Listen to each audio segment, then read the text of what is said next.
I almost want to call it the Great Purge because reviews were dropping and disappearing left and right. It's been quite a road with some of these things. When Facebook or Amazon change a policy unannounced overnight, you wake up and it's a completely different playing field.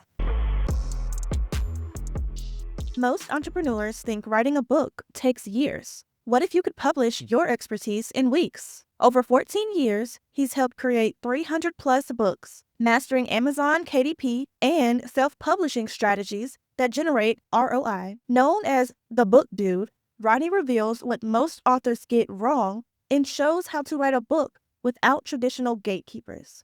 In this episode, you'll discover his framework for how to self-publish your first book, real publishing costs, and critical launch mistakes that kill success. Welcome back to the podcast. Thanks so much. I think you set the bar too high. Oh, no, never too high, never too high. And I beg to come back. It's great to be here.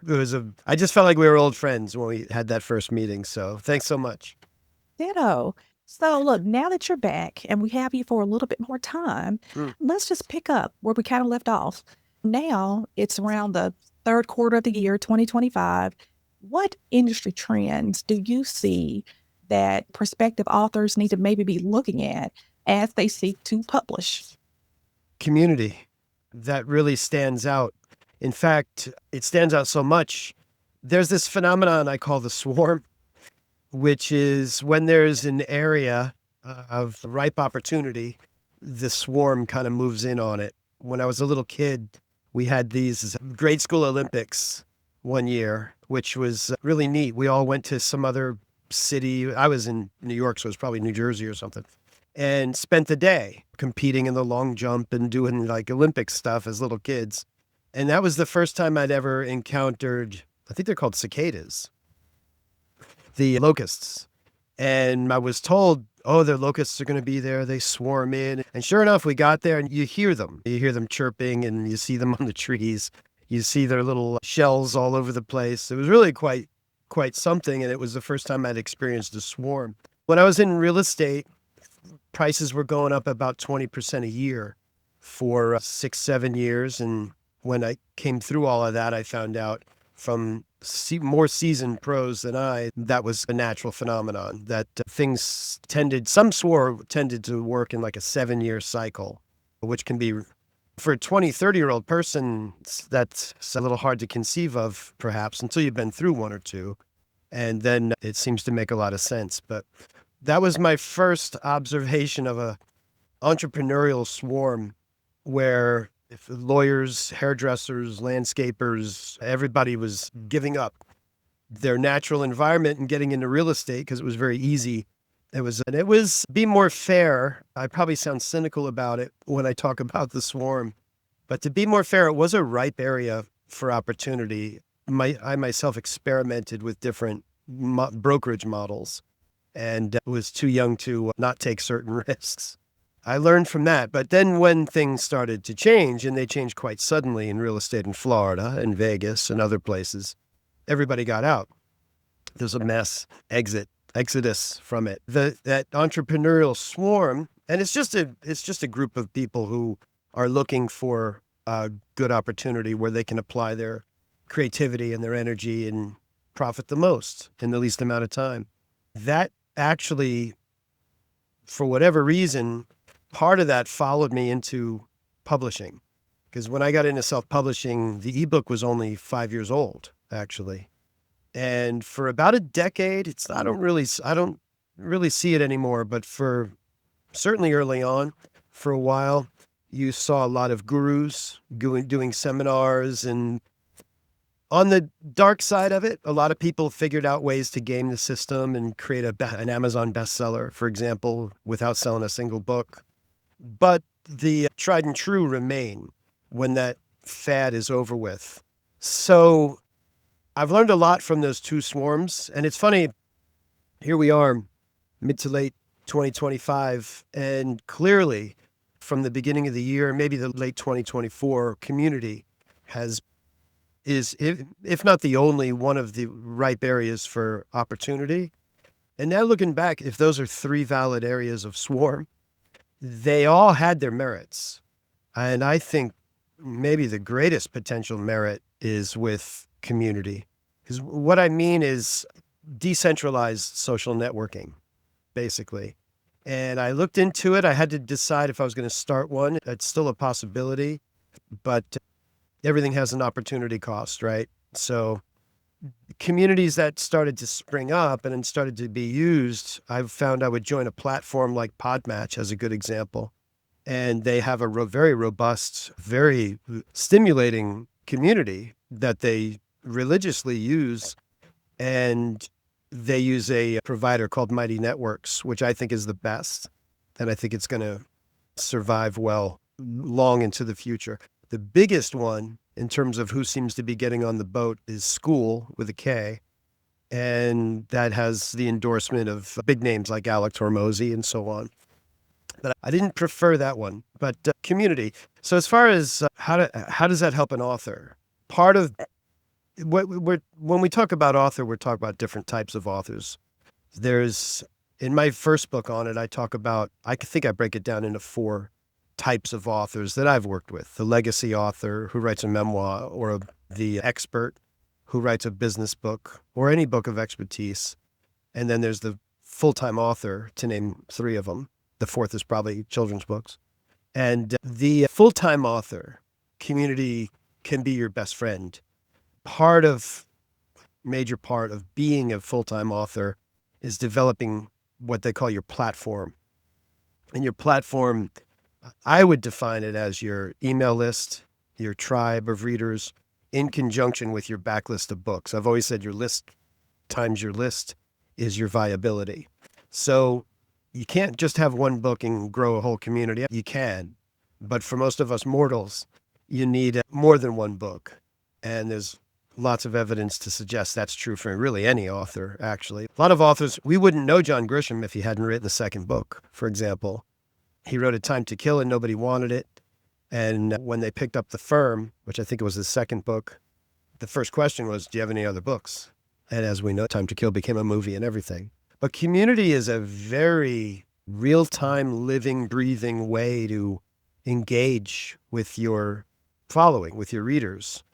And I found you can create spaces within that community. You can do masterminds within there. You can have live Q&As. I think it's adding a whole third dimension to author platforms. And speaking of community, in the Book Dude's Guide to Self-Publishing the Modern Author, your book, you mentioned contributing to the great library. So it's your thought with having more than one book, contributing to that great library, and what does that mean for thought leadership in any particular business? I'm getting a rush of little quotes, maybe the worst of which is in the movie To Die For, where Nicole Kidman's character says, anything worth doing is worth doing on television. There's a healthy parallel in that, and it's, if you put aside ego and you put aside even legacy, and you just want to share what you figured out or even what you experienced, because you'll figure out new things while doing your book, whether that's a business book or a memoir, or whatever it is, children's book. In fact, and then another phenomenon is AI, by the way. I'm moving along in my initial resistance with AI, and just yesterday, working on a business memoir, and I just wanted to step back and clarify my head with it a little bit. And I asked Brave Browser, I ask it questions now. Why do people write memoirs? I know why I think that is, but I wanted to see what the AI said. And it, boom, spit out a list. Boom. It was very interesting because in that little AI-generated list was reflection, understanding the things that have happened to you. And that's exactly been my experience. So that's the beneficial byproduct, maybe. But yeah, the Great Library, it's not really the Akashic Record or Wikipedia, or it's a repository of information we have as a society held in books. And all through history, there are moments of great achievement with libraries. So I think of the Library of Alexandria, which I think was stolen, not destroyed, by the way. One of my idols would be Thomas Jefferson, and how he seeded the Library of Congress with his own library. In fact, he said the greatest wealth is books. And then some would say it's health. But yeah, so what I mean is, I think what I was trying to do with that metaphor is encourage people. So let's say, because if you consider it, let's say what comes to mind is somebody getting on in years and starting to look back, generally getting to a point in life where you're not constantly haggard by the daily routine or work, or your kids are grown, of course. You've suddenly got an influx of time and a bit of the luxury that we all need in order to reflect. And some of the things that may even prevent somebody from writing a book, other than the technical challenges and whatnot, is maybe the ego or humility might stop you. So all of that aside, if what you've gone through is simply committed to pages, somebody else can find it and learn and share from it. And I think any of us, or at least 94% of us, care about the next generation and care about the world we leave behind. And one way to take care of that is to contribute to the great library, put something in writing about what you went through, about what you experienced, what you thought about it. It's easier than ever. It's something, I almost think it should be a family tradition. Can you imagine if your great-grandfather had written a memoir? How cool that would be to read. I may be a little afraid to read it. You don't know my family. So maybe it's best that he did not. Yeah, I understand. Mine would involve a lot of Irish drinking, probably. But that's what I meant by the great library. It was a handy metaphor for, yeah, I'll put my thumb on that scale. I'll make my contribution. And if it goes nowhere, I at least know I did it and it's there and it's available. And I think the greater point is you are contributing to the society, no matter what kind of book you write. So one thing, other than putting your ego aside, there are so many people who may be considering writing their first business book, but they're worried about the time commitment. So as a busy entrepreneur, what sort of time commitment would you just say that they need to lay out? Yeah, good question. And that's how I cut my teeth, right? When I started was all business book. In fact, when I first started 15 years ago, that number it goes faster as you get into the 50s. It's becoming 16, I just realized. But in fact, maybe it's a good example. I've started ghostwriting. I started writing whatever I could book on Elance as a freelancer, blog articles, whatever. My real hope was to get into books. And I landed a little gig as a ghostwriter with a little marketing company out of Australia that had a marketing program. And as a consumer, you could choose their basic program or their higher tier program, which included helping you write a book and put out a book. I think this comes to mind because this was an ultra brief example of how to get a book of expertise out there. Now imagine the paradigm, the view from this company was, we want them to have a book because that makes them an expert. And we did a lot of books with, when I talk about having done 300 to 400 books that I've been involved with in my career, probably 150 of those are just the first couple of years because we did so many. I probably did 50 just as a ghostwriter, short books of expertise, and then probably another 100 managing the little writing department for that same company. So it was all books of expertise. And I learned so much that I still use today, like preserving somebody's voice, because a lot of these people were speakers or they wanted to be. So I realized right away, this book better match how they sound on stage. And that's a fascinating rabbit hole, voice in books, that alone, in business books. As far as time commitment, I guess what I'm trying to say is it can be very minimal. For example, back then I used to I called them mandates. I'd get an assignment like, here's a client. There was a gamut of mandates that I would get with the most complex. And we were writing like a 20,000 word book, which is, I would say that's about the minimum you want to come out with, unless you're doing something more inspirational where it's just little daily meditations or more of an artistic, that can be much shorter than 20,000 words. I think Amazon's minimum was or used to be or is about 2,500 words only. So that's something to consider. You can write that. Writers try to write 5,000 words in a day. Stephen King used to set a goal, I think, on writing. He said, as long as he wrote about 2,000 words a day. It was funny because when you freelance, you write a lot. You write in volume. So by the time I found Stephen King's On Writing and heard, oh, his quota was 2,000 words a day, I felt like an old pro because it's cranking out thousands of words. I just saw a book, another writer recommending how to do 10,000 words in a day. I'm like, okay, that maybe that's AI. I don't know. That's possible. So the time commitment can vary very wildly. I have a project now. It's one of the best business books I've ever worked on, and it keeps getting extended. So this has become I think, a 2-year process. It didn't have to be, but there isn't necessarily anything wrong with that project. What's happened is the nature of doing the book on its own has encouraged this, and I think he's a brilliant business person. In fact, I told him if I had to start over, I only got to read one business book, it would be this one that's coming out. And I think it's coming out. It's probably out by the time this episode comes out. And I'll mention it on my website. But his business model has changed. His branding has changed. All, I think, in some part due to the process of writing the book. Because like with a memoir, you look back and you reflect. And I've seen people do it with their business books. They reevaluate. They better organize the priorities of their methodology and their expertise.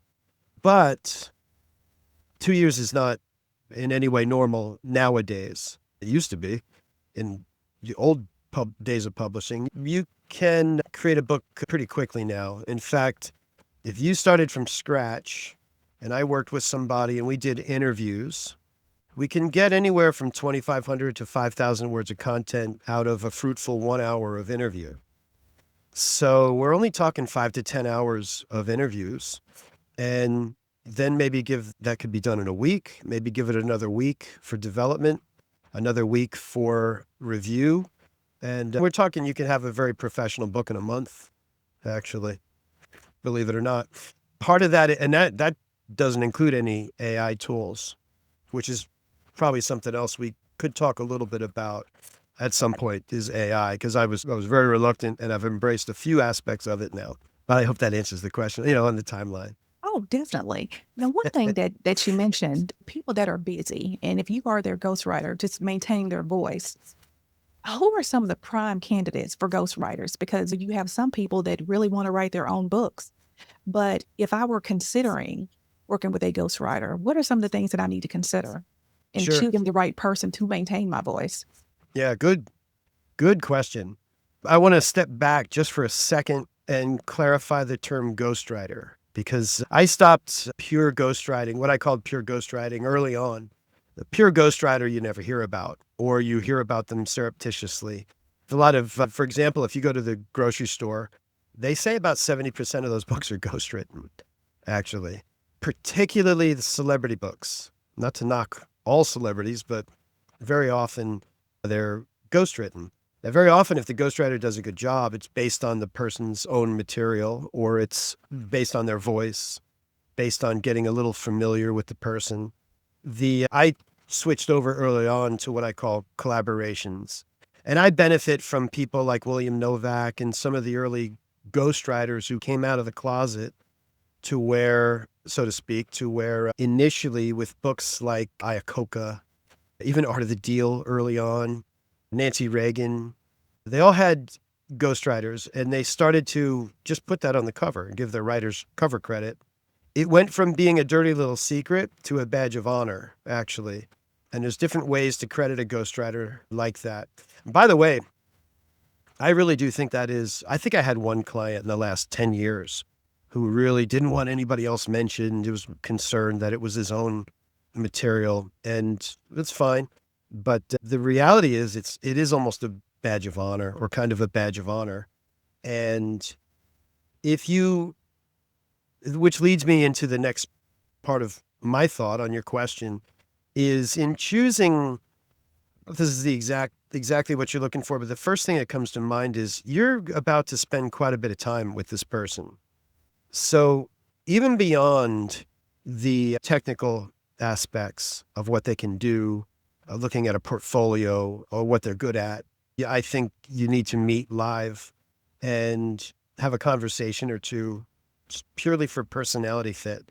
You're about to have, it's like a hire, really. It's an extended project. It could be a month, it could be 6 months. Actually, just to put the cherry on top of that other question about timing, a month is quick. I think probably when you talk 3 to 6 months, it gets more ideal because you're afforded some additional time for things that a lot of people don't realize can and should go into the process, like pre-publication evaluation by other people and working out your author infrastructure, whatever other assets you're going to want to develop to support the book, whether that's a website or a media sheet or something like that.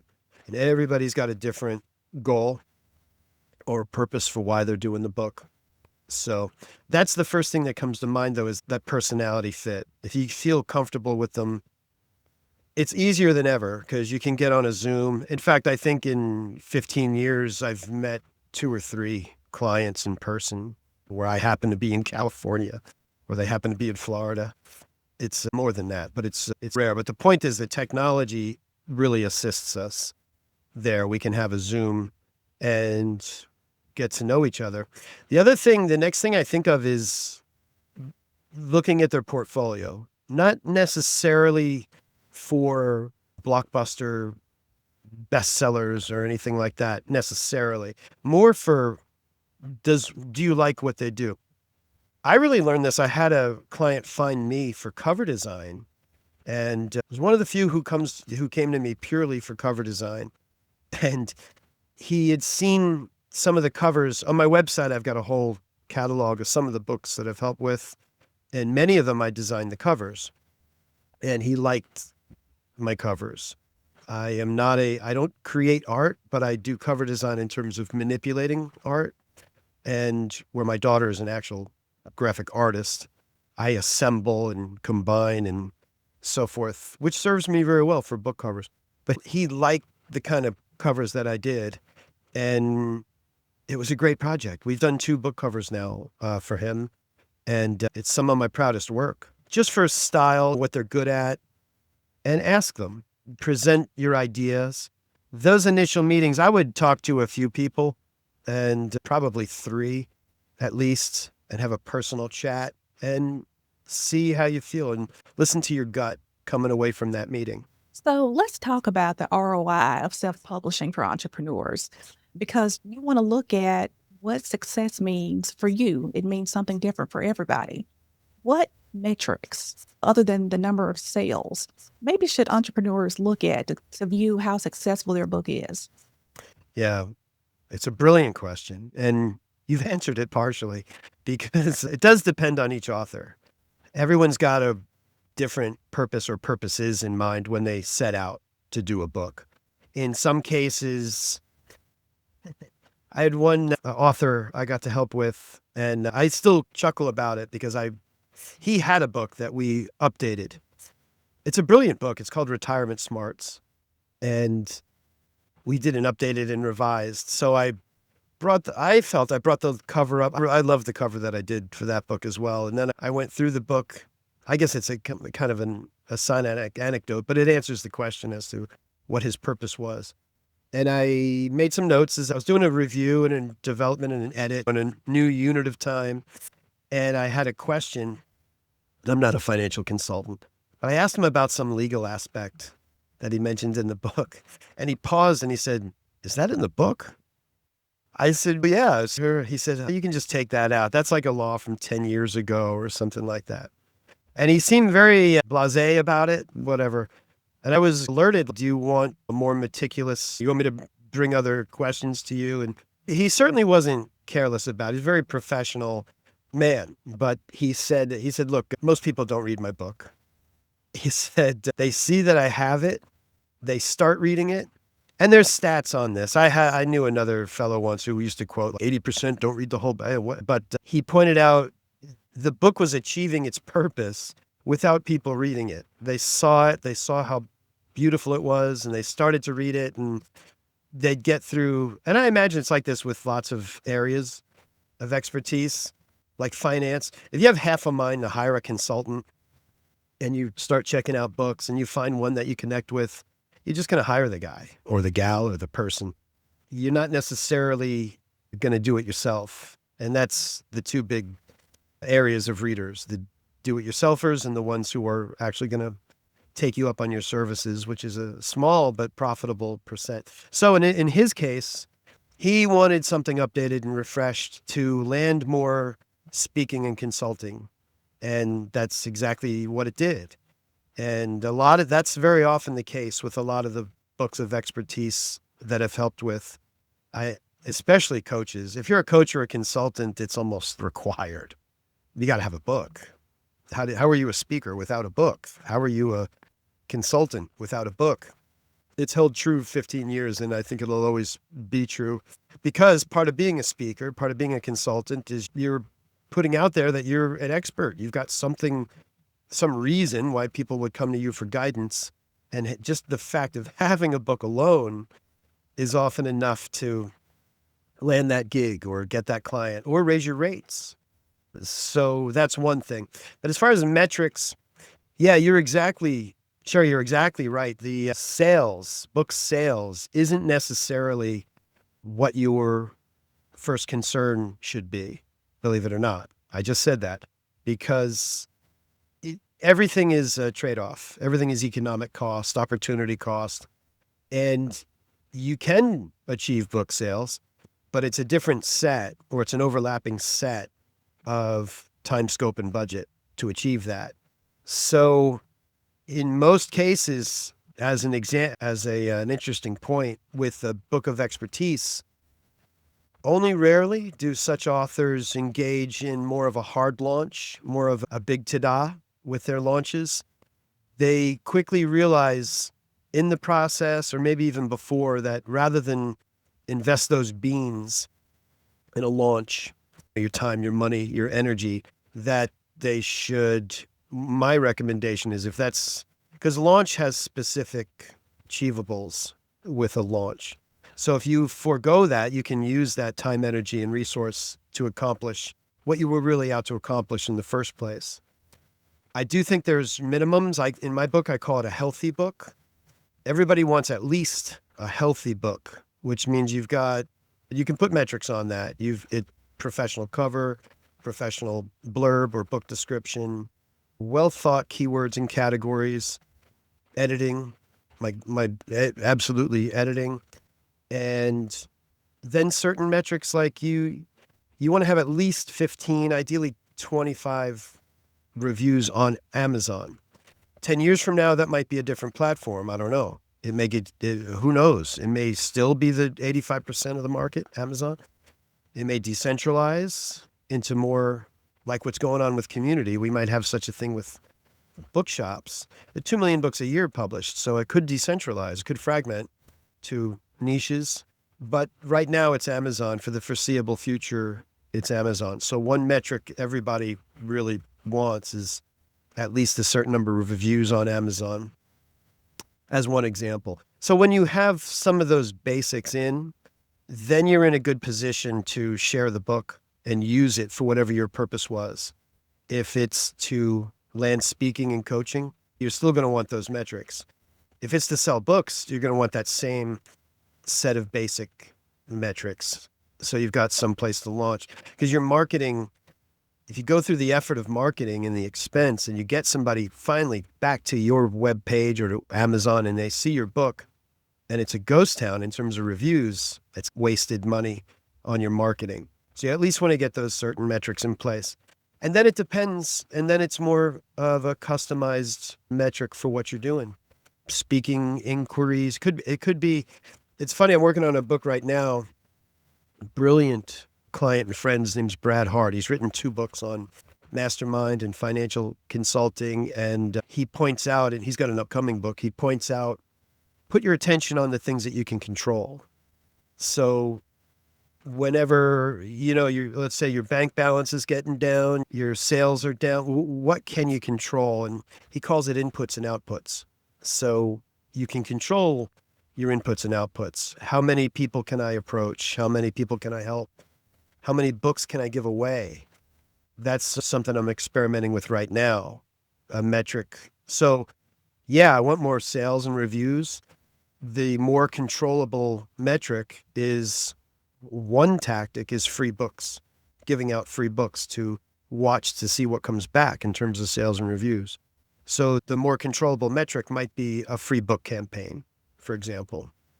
And then it depends on it lines exactly up with what your initial goals are for your book.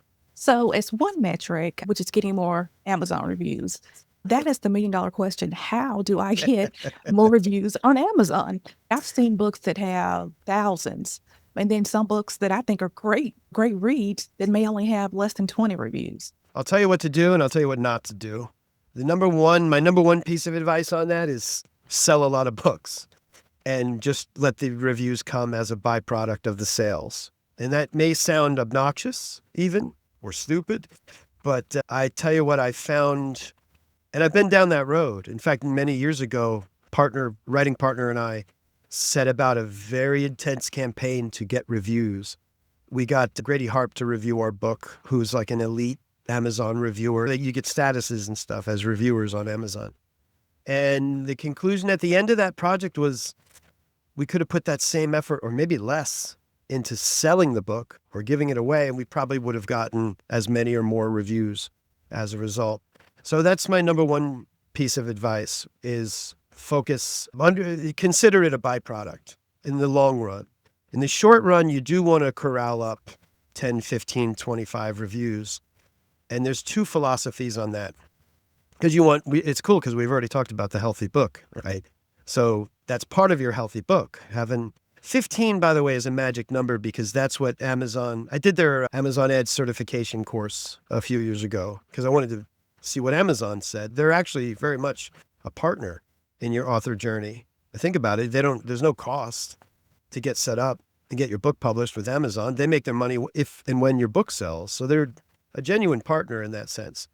So it was very interesting, their algorithms, and from their view, a book is, quote, retail ready only when it's got about 15 reviews. And I think someone else would know Amazon selling better because I know specifically books and Kindle, but I think that applies to almost any product. 15 reviews makes it retail ready. So their algorithm will be more responsive if it sees that you've got 15 reviews. The other thing from a subjective human side, just as a comment on the reviews, I call 0 to 10, I call 0 ghost town. It can hurt you. I like the book. Oh, wait, there's no reviews. I've got no social indication of does anybody like this or not.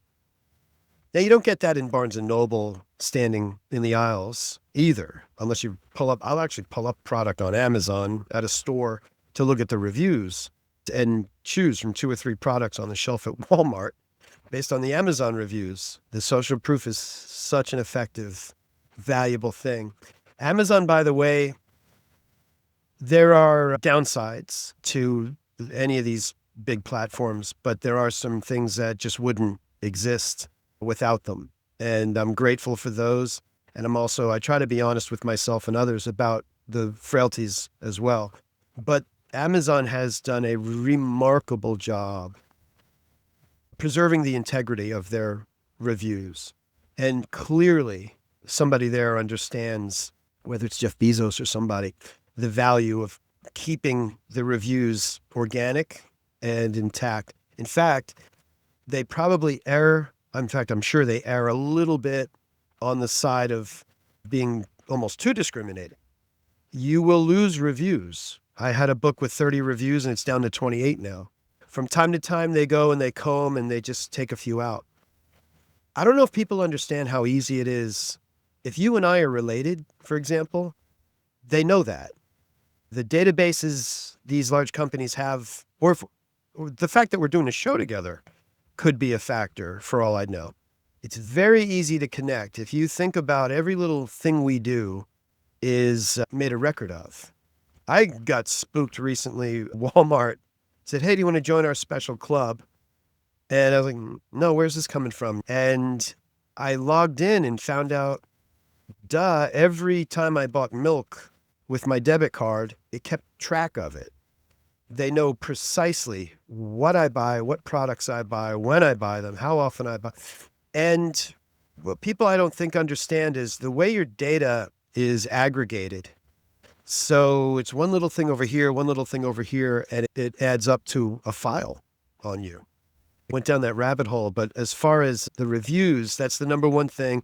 View it as, when you first launch, you do want to corral and get 15 to 25 before you really push that boat out into the water. You want to, if you can, do that in a specific way because of the algorithm on Amazon. We're talking about Amazon reviews. Again, 5-10 years from now, it might be different. But what I mean is, if I wrote a book on financial management and I get my friends and family to review it, Amazon's going to get confused and not really know who to sell my book to. If I write a book on financial management and I get 25 reviews from people who buy a lot of books on financial management, Amazon, the algorithm is so brilliant. It now has a very specific demographic to sell to. I've just informed Amazon how to sell. I actually saw years ago, and this is interesting, a thought leader in self-publishing, or one of the queens of self-publishing, the first generation thought leaders is Joanna Penn, who I've learned so much from over the years. And she, I remember at one point, a long time ago, did an actual experiment. She had a sizable database for nonfiction and for her romance books. And she stated, I'm releasing a book. I'm not telling you guys about it because I don't want to mix the demographics who are reviewing it or buying it. I want to try to stay very precisely in the niche so that the algorithm understands that. And I don't know that I followed up on her results too well, but I got the impression that it was a factor, maybe not as major as she thought. So, number one, focus on the sales. Initially, you want your basics in, you want 15 to 25. Beyond that, focus on the sales. The second best piece of advice, and this is really good, I just interviewed Ashley Leppert, a friend and client of mine, who wrote an amazing book called The Hurricane Within. And she has very impressively made a career with her book, speaking, sharing her message of faith, sharing her experiences, inspiring people, coaching people. And she's gotten a lot of sales and reviews. And I interviewed her and I asked her, if you pull the curtain back, if she sells you a book at a live presentation, and she does a lot of them, a lot of intimate ones at libraries, Chamber of Commerce, for example, and she'll give you a receipt and get your email address. With your consent, you're going to get emails from her. She's got a very healthy, I like her approach to her email database. You're not harassed every day with emails, but once a month or so, it seems very comfortable it's probably monthly. But when you initially sign up and she initially has your email, she has a pre-programmed automation email campaign, which again, I find very comfortable. Some are, in my opinion, are too aggressive, and some you just never hear from. They're not utilized. But she'll follow up. Just imagine what would be comfortable for you. So you get an email in a week. Thanks for buying my book. I hope you're enjoying it, yada. Just engagement, just warming up your relationship. Maybe in the second week, hey, I hope you enjoyed the book. Please, if you did like it, I'd love it if you left an honest review. Here's the link that goes right to the review page. And that has been effective. She's gotten reviews she wouldn't have otherwise gotten with that email follow-up. So I do want to mention, can I go on this? This is a bit, the reviews is everybody Wants to know what not to do. Don't pay for reviews. It's good that we have the context now of how closely we're monitored and our activities are recorded. Amazon will know. In fact, the grossest example, go back 15, probably 13 years ago, I had a colleague who sold book packages and tried to get reviews for the clients. And again, this is 13 years ago. And we had a little falling out over it. Fiverr surf appeared in the marketplace. I wonder if that's when they first appeared or that's when I first noticed it. It was a dozen years ago, 13 years ago. And for $5, she could get somebody to review one of her clients' books. So boom, $50, she's got 10 reviews for one of the client books. It lasted a matter of months before Amazon figured that out and figured out these are not organic reviews. Think of Amazon's viewpoint on that. And I wholly agree with them. These are fake reviews. They're not going to be negative, honest reviews if they're paid for. So it was very easy, ridiculously easy for Amazon to go, okay, we've got 100 reviews posted by this dude, and he's on Fiverr advertising, he does reviews, and they just removed all those reviews. It was, I almost want to call it the Great Purge, because reviews were dropping and disappearing left and right.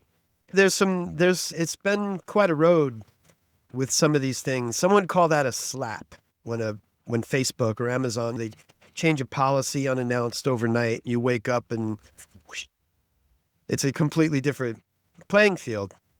That happened with reviews wholesale 13 years ago. And these guys who were writing these reviews their reviews weren't being logged anymore.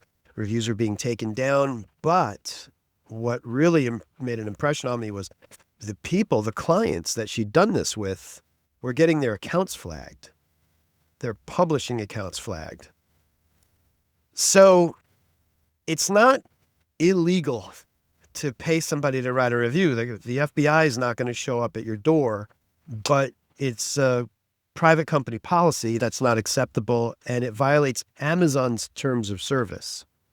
You have a contract with Amazon. You agree to that. You agree to their terms when you do business with them. So by violating that, they might get rid of your account. And if you're an author who's making your living on Amazon pretty much exclusively, that's a big deal. So you want to abide by their terms of service.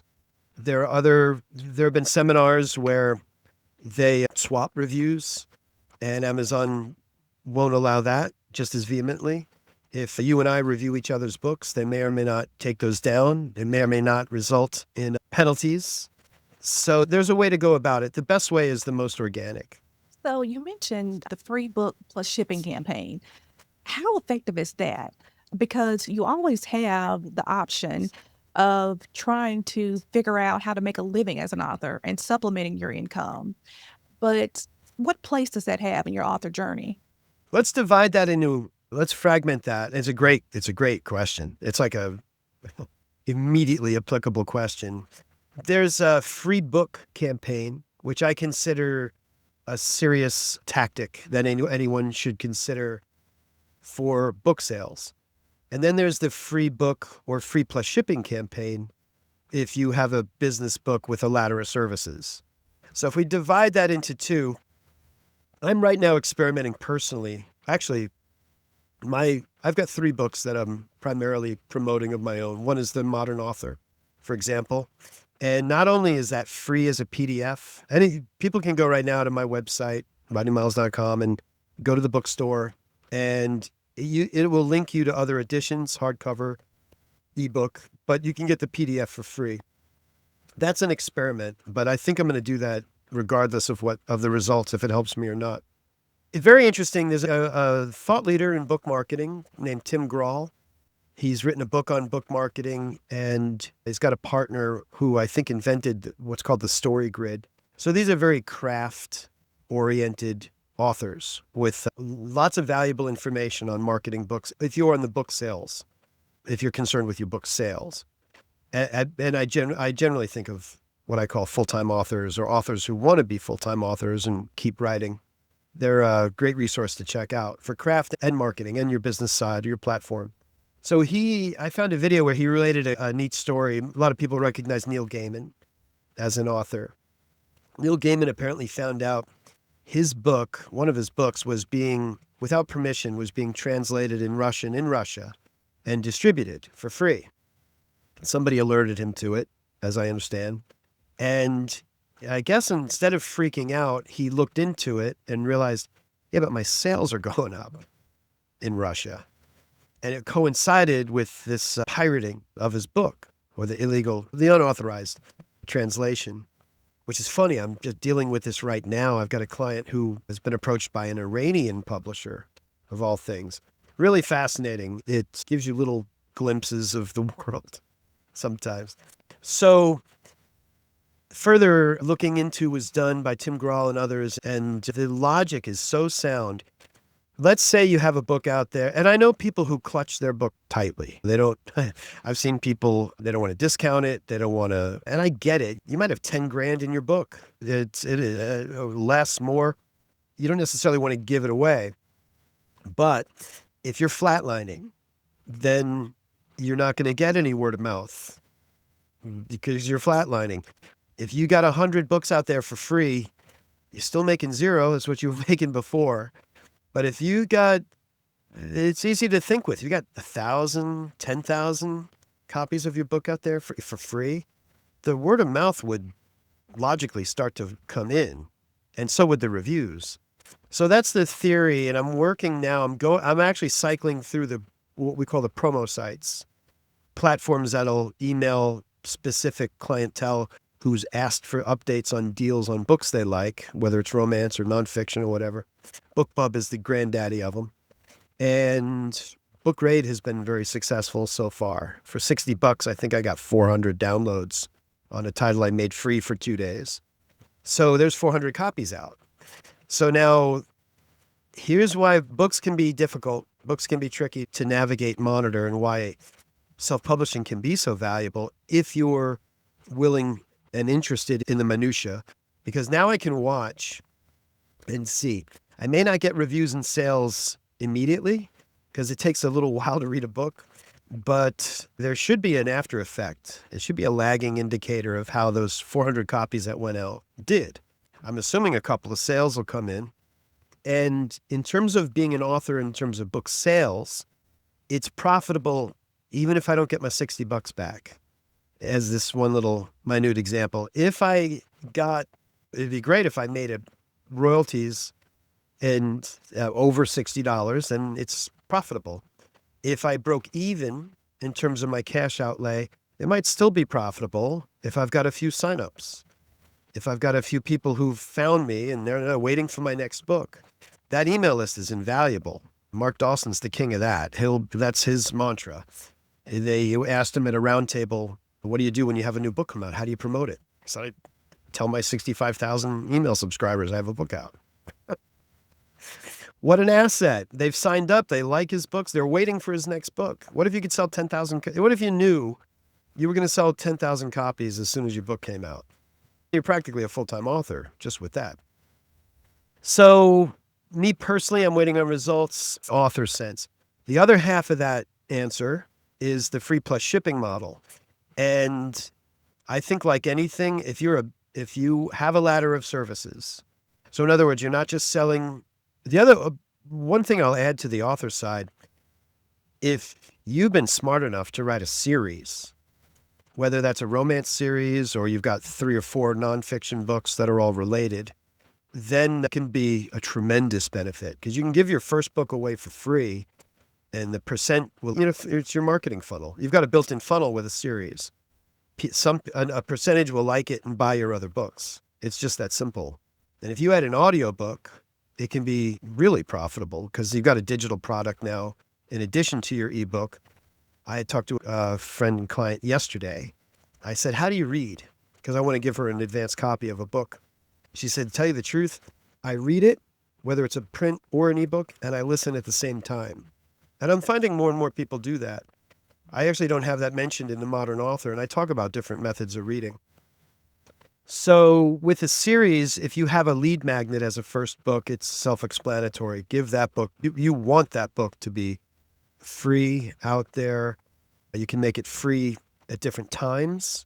If you're in Kindle Select and exclusive with your ebook, or you can make it what's called perma-free with a platform like Drafted Digital, or if you're not exclusive in Kindle Select, you can always drop it to 99 cents or $1.99 and use the promo sites to get it out there. Because they say 99 cents is the new free, for example. You can you can do it from your website with a service like BookFunnel and distribute your own ebooks and audiobooks right from your website, which is fabulous. And what I'm doing in my case right now is making the PDF format free. Now with the business side, it's an easier answer, and it can be very profitable. I mentioned Brad Hart with his book on masterminds. He has sold at least 12,000 copies that I'm aware of. And he did that primarily through a sales funnel, a free plus shipping offer. If we cut that back even a little further, I found out about actually I bought one. That's how I found out about the free plus shipping tactic from Russell Brunson, who, as far as I know, came up with it, or he was one of the first people to talk about it. And if you have a book where your goal isn't even the book, your goal is to sell higher services, and that's what I mean by a ladder of services. So ladder in that they find you with a free article you wrote, then they buy a book, then they buy a $50 course, then they buy a $250 webinar, then they come out to a $1,000 event, then they buy a $10,000 consulting package. You want to give away as many of those books as possible. So the free plus shipping thing is designed, if not to be theoretically, technically completely free, the author might break even, or they might be losing a buck or two. They charge you $7 shipping and handling, but you're still getting a paperback book for $7 shipped. And I took Russell Brunson up on that I think it is one of his first books. It wasn't Traffic Secrets, it was another one. But I found out about him because he was on a podcast called The Bestseller Experiment. And this is a little bonus datum here. So your free plus shipping model can be wildly useful, even if it costs you money. If the lifetime value of the clients you meet and the more expensive services you sell out of it, it can make all kinds of sense. You outlay money for marketing. You got to look at it that way with your free plus shipping model, especially in that case. But he shared on this podcast that he added what's called a bump. So for the audiobook. So if you heard him on the podcast, I want the $7 book, went to the website, you enter your information, you've just entered your credit card information, your shipping address that goes with your credit card, your information. I got it all. You get a little pop-up window. And this is not anything new. Vistaprint, all these companies do this. Hey, thanks for your purchase. Last minute deal. Do you want this little extra thing? And the bump is a little window pops up, says, congratulations, we'll ship your book out right away. If you'd like the audiobook as well, just check this little box. One little click. It's $20 or whatever. He said on the podcast, about 22% of the people who came through took him up on the bump and bought the digital download, which they get immediately. It's all automated. And he said it flipped that from a marketing campaign with a cost to a profitable marketing campaign just on the books and audiobooks alone. So it can be tremendously effective. And I know people personally who've sold tens of thousands of books that way and brought in new lifetime clients and people for more expensive services. So when you are considering your audiobook production, how important is it to you for an author to maybe record that audio in their own voice? We have a gig industry now where you have so many voiceover artists who can do that for you very quickly, very efficiently. And just what are some of the things that you should consider when you're putting together an audiobook? I think people like to hear from the author. You've got me thinking there's probably metrics, there's probably data on this, how much it would influence somebody's decision. But I would guess, sitting here, that it's not the primary concern of a buyer. The audiobooks, very interesting. By the way, let's preface this with the fact that audiobooks are critical. Audiobooks, especially by certain genres, audiobooks audiobooks, podcasts attract, from what I understand, a more affluent crowd. And that might have to do with the logical connection would be they're busy people. They want to devour books, but they might not have the time to sit on the beach and read a book. So they listen on the treadmill. They listen in their commute. But this is hours and hours. I know people who read a book a week this way by audiobooks, some even more. And audiobooks, as I understand, last I checked, was the fastest growing segment of the publishing industry. I just want to stress a bit how important your question is. So when preparing it, there's this general sense that people like to hear from the author. But I think maybe more important is the narration fits the read and fits the genre and is pleasant, assimilable, engaging, right? Working on a political thriller that actually, it's funny I mentioned Iran, takes place in the United States and Iran. So the author is a surgeon and he doesn't have time to narrate his own book. And if you want to narrate your own book, by the way, I encourage it. There's a lot of useful information on audiobooks, and it's really worthwhile. You got me thinking maybe I should write a book about audiobooks. But I have a little bit in it in A Modern Author, and I think I'm going to include more in the next book in that series because it's really important. You can do it on a shoestring budget. You can get completely professional results on a completely DIY.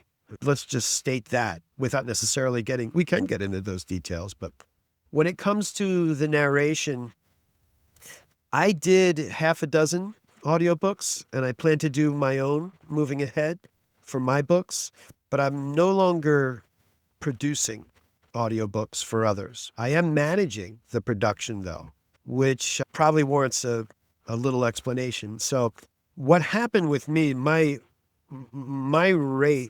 hourly rate for my highest best use got higher than what I can reasonably charge to produce audiobooks.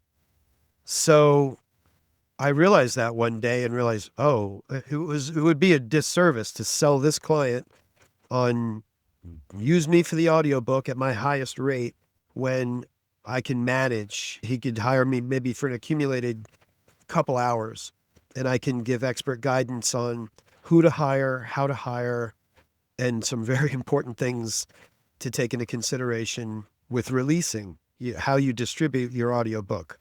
So one thing to understand, which is very encouraging, is the top tier audiobook producers. You can find an audiobook producer at, say, $75 to $100 per finished hour. Okay, not per hour, per finished hour. You can hire a top tier, full-time, well-established, long-time professional audiobook narrator, probably starting around $250 per finished audio hour. You can probably get somebody who's done some famous titles for $300, $400, $500 per finished hour. Okay, now divide the per finished hour by 5 as a general rule of thumb, because what that producer generally does is narrate the book, engineer the files to clean them up first of all, they narrate the book on minimally, at least, professional equipment to capture all the range of sound and so forth that you want.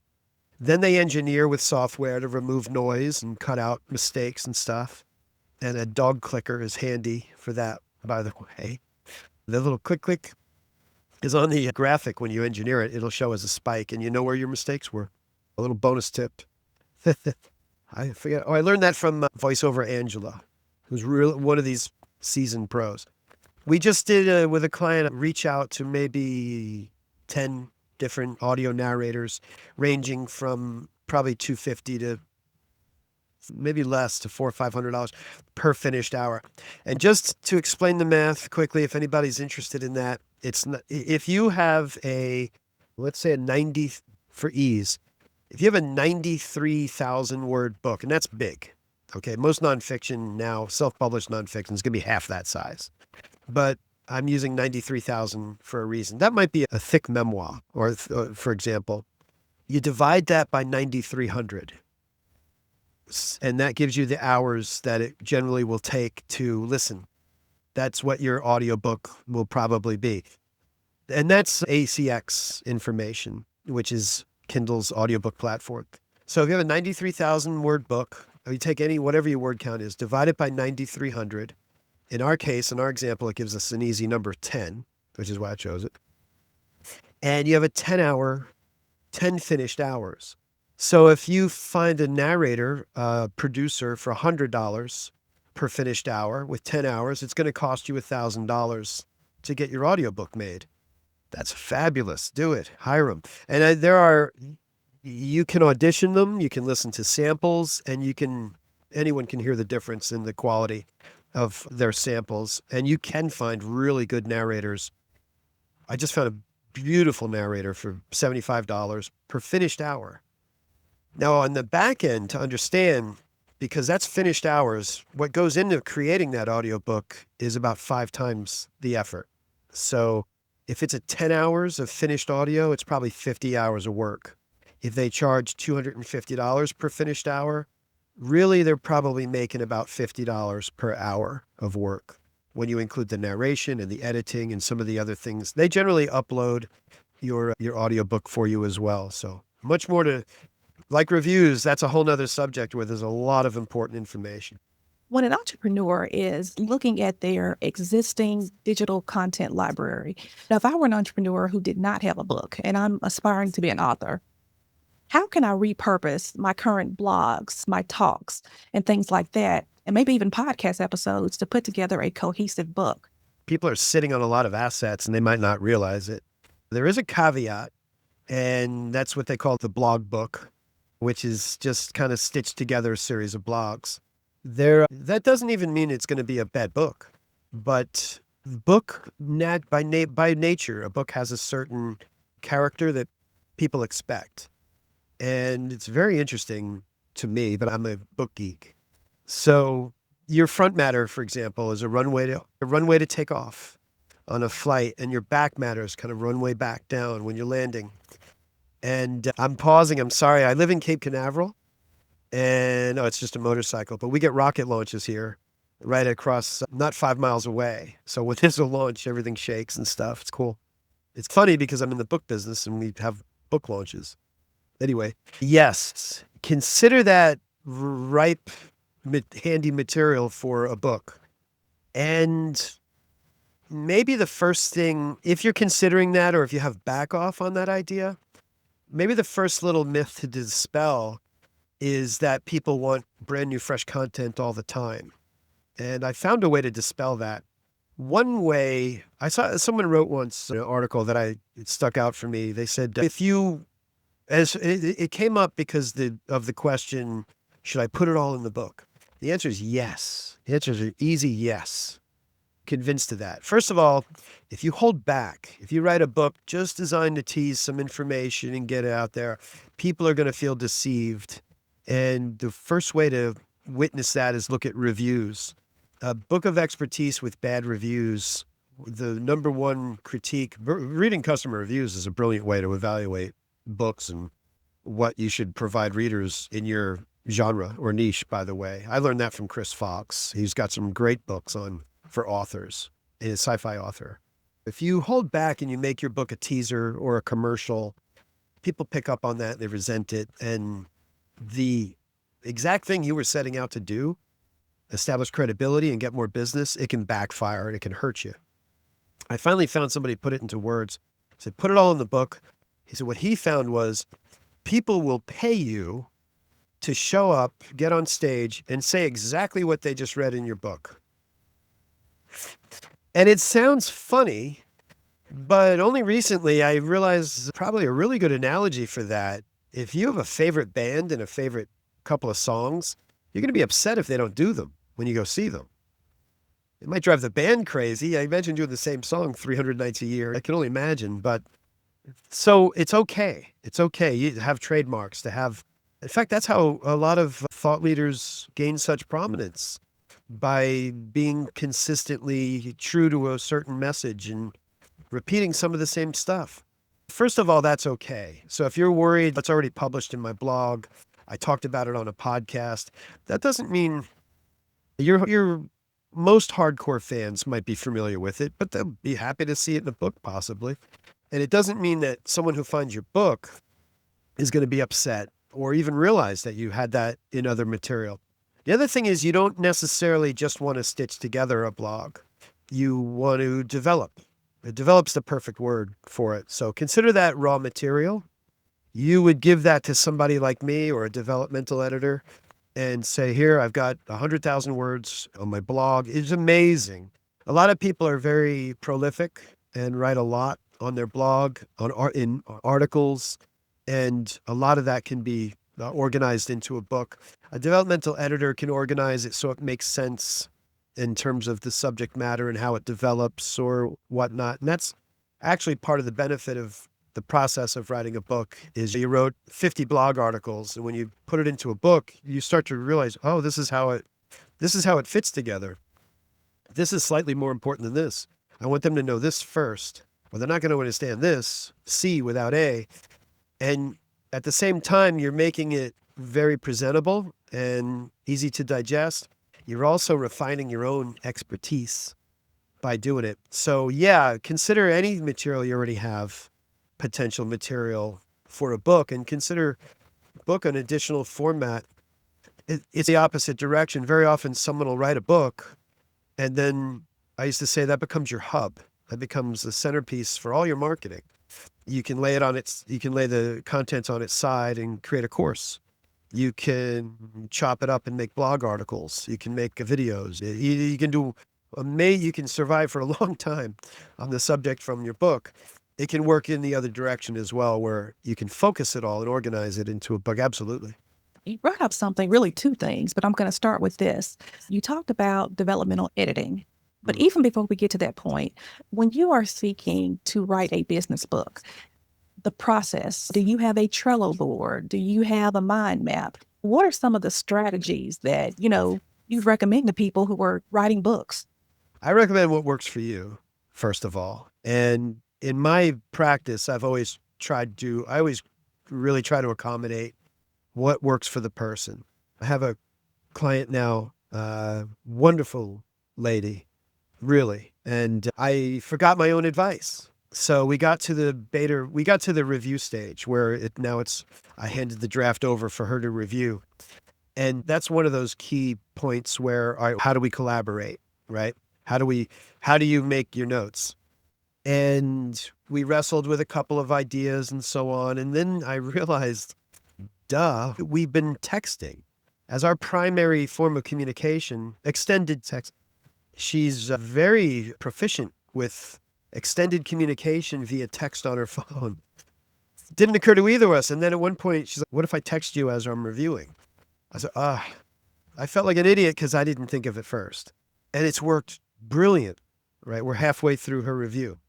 So that's the first thing. Early on, one of the first full, deep projects I got into when this initial business partnership broke up, and it was perfectly timed because I was ready to go out and dive deeper with people and spend more time with fewer clients, like the Jerry Maguire thing, fewer clients, more personal.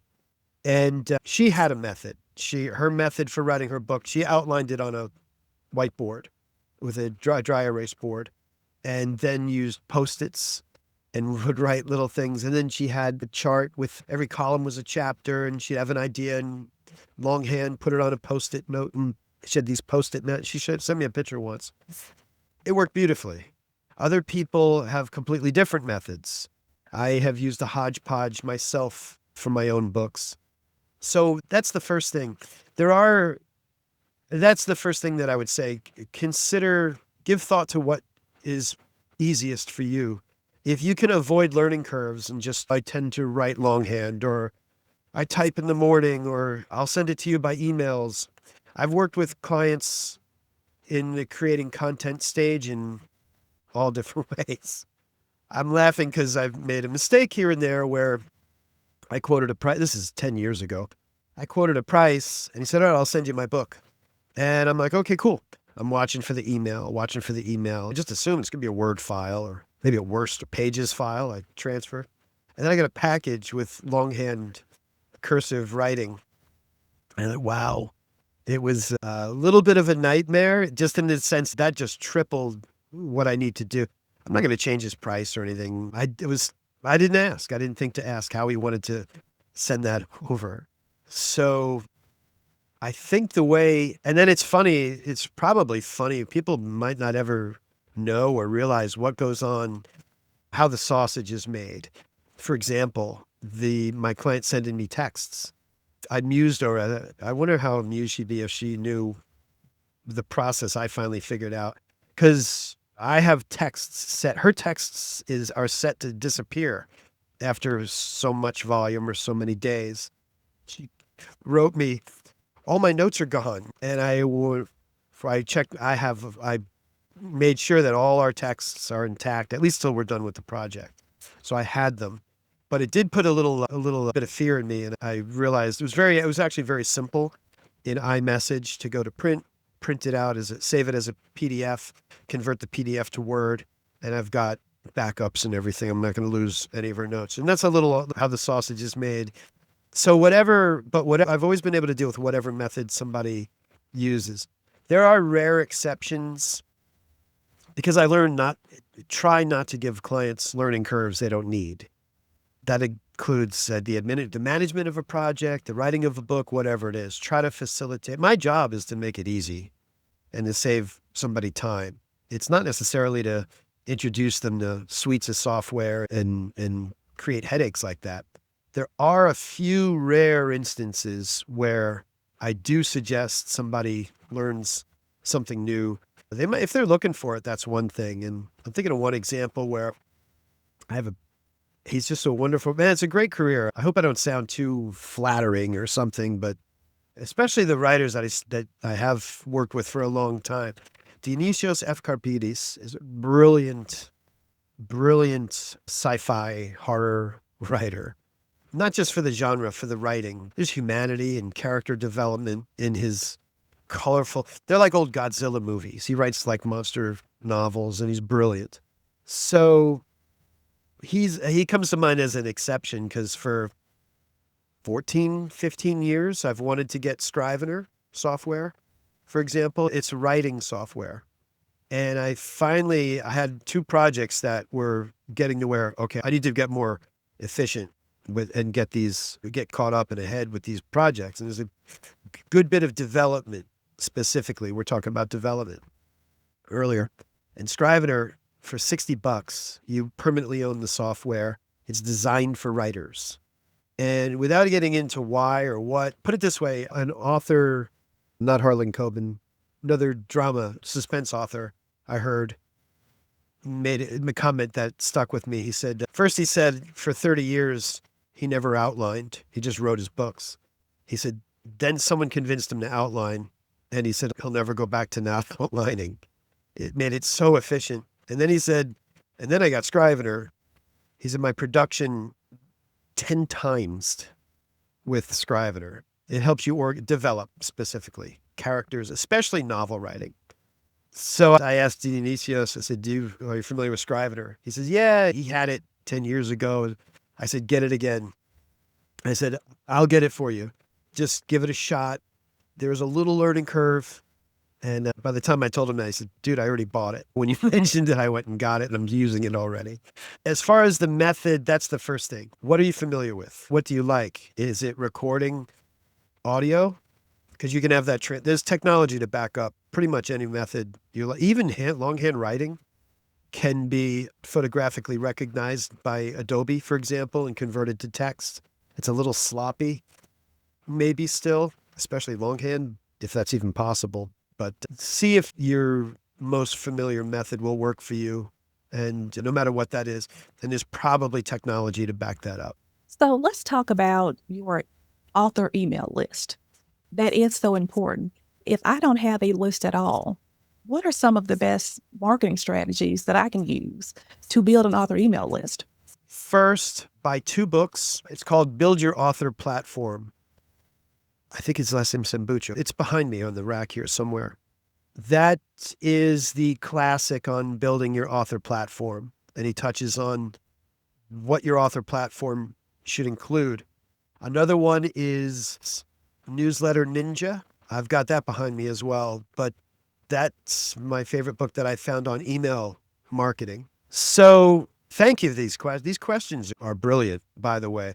It breaks my heart to see people give up on their author dream and on their author journey. And they do, because it's not always quick. It's not always, I actually think it can be certain, but you have to stay on the same path, for example, and build in a methodical way. And that's with emails and your infrastructure. Ideally, you do that once and you stay in your genre One author said at a roundtable, if she could do it over, she wouldn't have marketed her initial books at all. She would have written the whole series and then started her marketing, for example.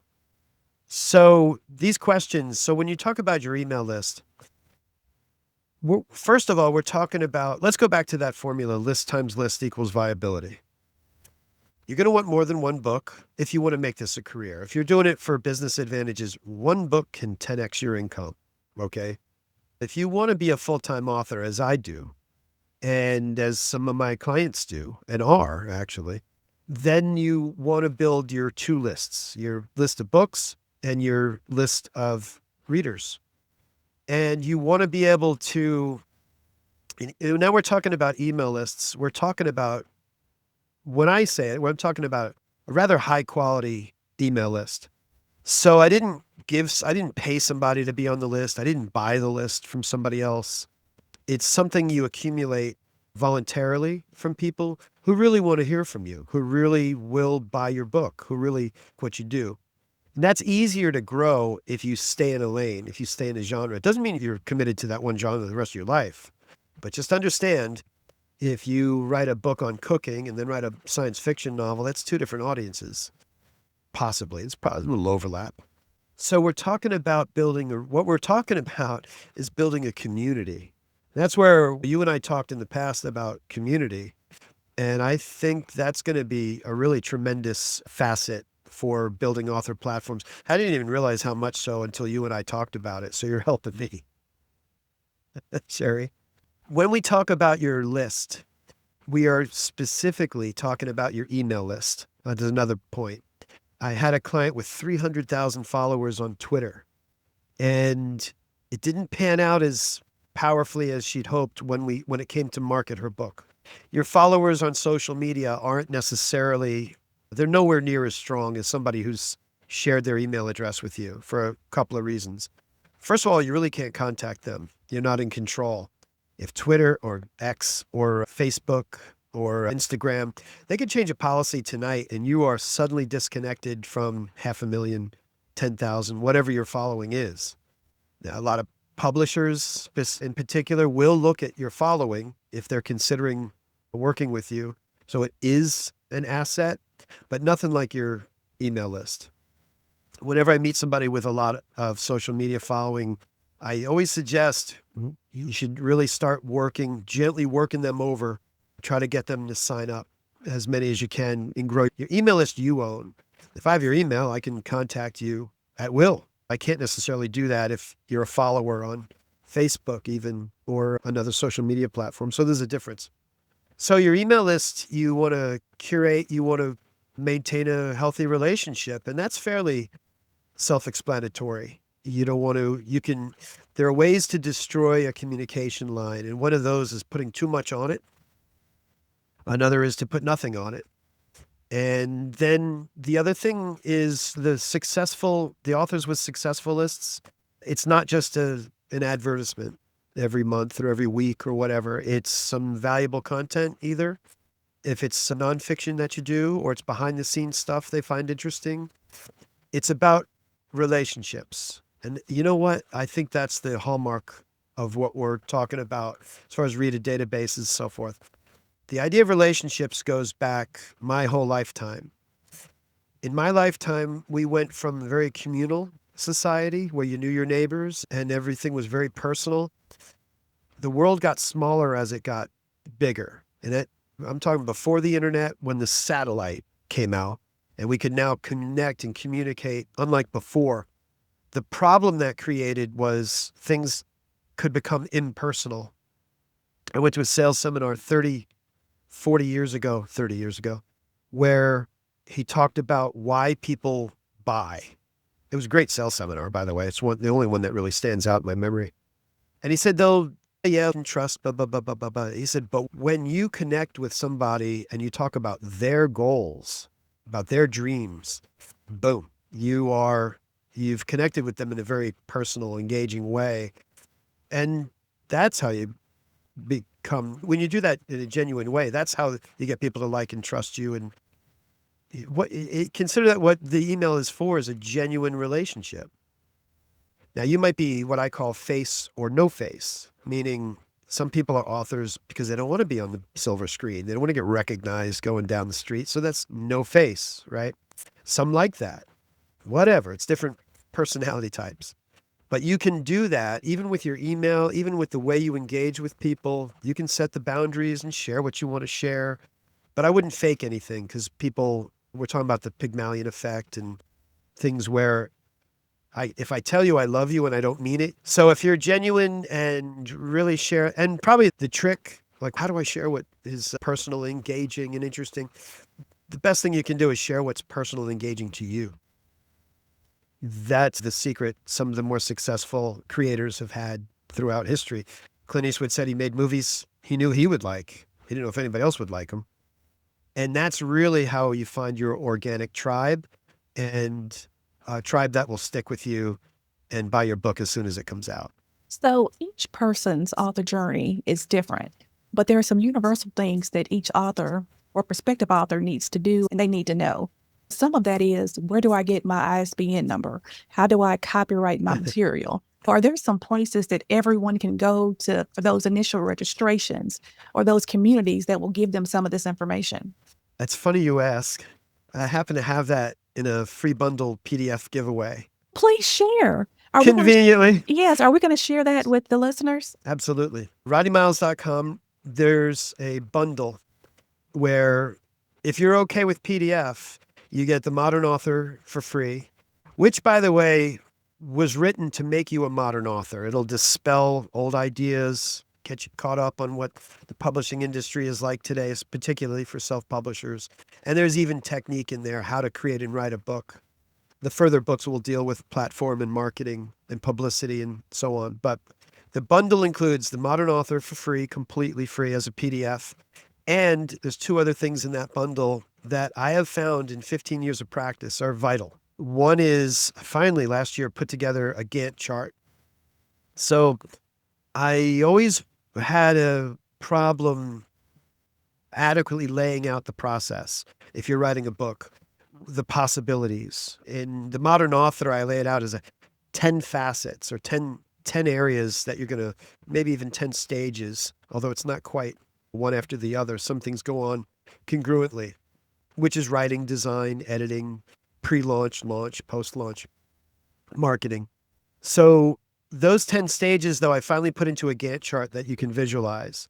So you can see from left to, okay, and we're in the writing stage. Now we're in the editing stage, and the cover design stage overlaps a little. It was finally a way for me to display that visually. So that Gantt chart is a simple one-page PDF graphic, but it's invaluable to understanding the process, or the ideal process, put it that way.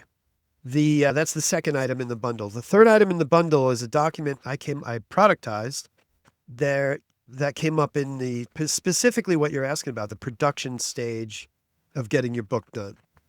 And there's a few things. It's not rocket science, but it can be a little daunting for somebody because there's half a dozen accounts that you're probably going to want to open. A few of those are publishing accounts, and you can publish with one platform like Kindle Direct Publishing, but you'll only be on Amazon. Another is Ingram Spark, which will get your paper editions distributed wide to bookstores. And then right now, the state of the art for ebook wide distribution is Drafted Digital, in my opinion.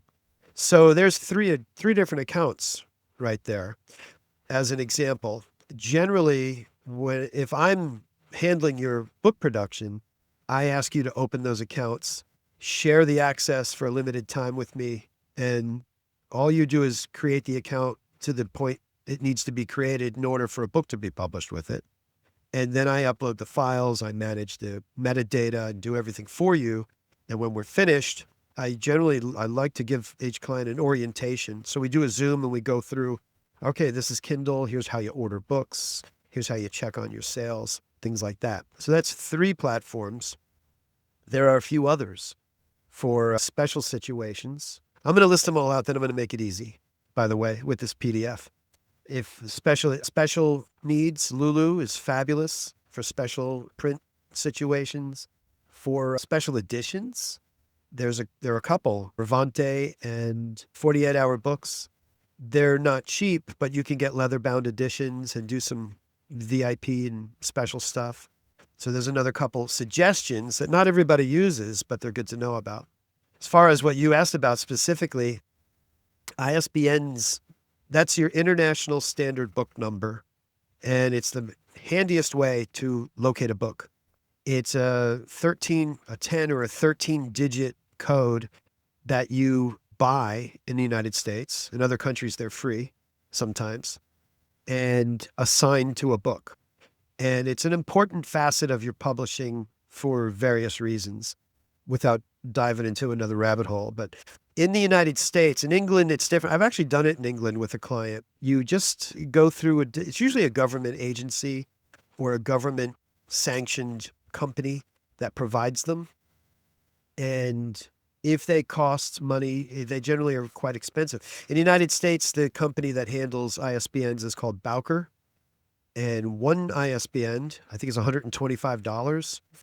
10 of them are $295, or you can get 100 for $575. So that's if you're publishing one edition, or if you're doing one book, you'd buy 10. If you're a publisher, you'd want to get 100 because the cost goes from 125 down to 5. So that's a little, maybe more than you asked for on ISBNs. But there's one particular website that handles them. It is worth noting you can get free ISBNs now from Ingram and Kindle. There's not too much. Sometimes it's advisable if you're careful with how you do it. That's another subject. Ideally, you'd own your own ISBNs. The other two items that come to mind are your copyright.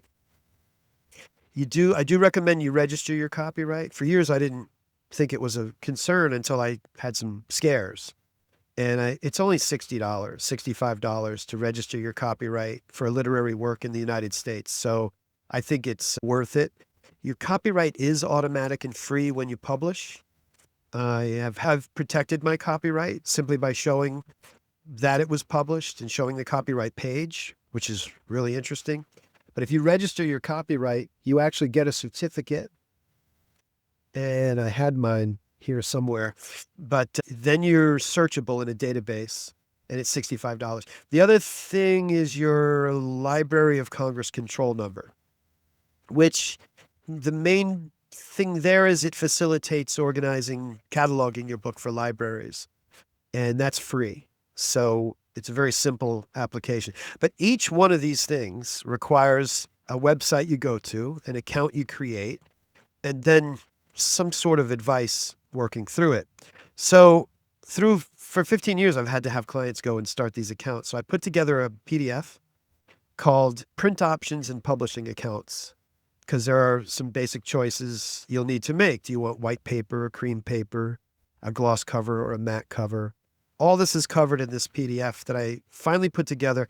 It's like a little paragraph on each one of these accounts. It gives you the website to go to, and it gives you a little advice on what to do when you get there. And it's also even got, I just had a client do it. I was amazed. It's even got a little under each paragraph, your username and your password. And I always I do access your account when I work for you, but I always recommend, as soon as we're done, change your password for my own peace of mind. And that's in the bundle, that publishing accounts pamphlet and the Gantt chart and the Modern Author book. So really for free with that bundle, you get, you're pretty well equipped and pretty well protected when you have all that information. Okay, let me just say, wow, that's great. That is awesome. And just thinking about the publishing process, you'll get these books. And one title that's well known is Chicken Soup for the Soul, or Stephen Covey's 7 Habits of Highly Effective People. And at the beginning of the book, you have, praise for this book. What part of the process did you start getting the feedback that you would put in the book so that it's ready to be published when the book is published? And what would you give to the people to review the book, and in what time frame, so that you're on a publishing schedule that works? Yeah. Again, another home run of a question, Scherrie. It's a great question because people don't know, and it's important. I'm going to step back just for a second and mention also your copyright page. You can Google and find, there are attorneys who have put boilerplate copyright content by subject matter. I accumulated them once into a file, so I've got whatever fits the book.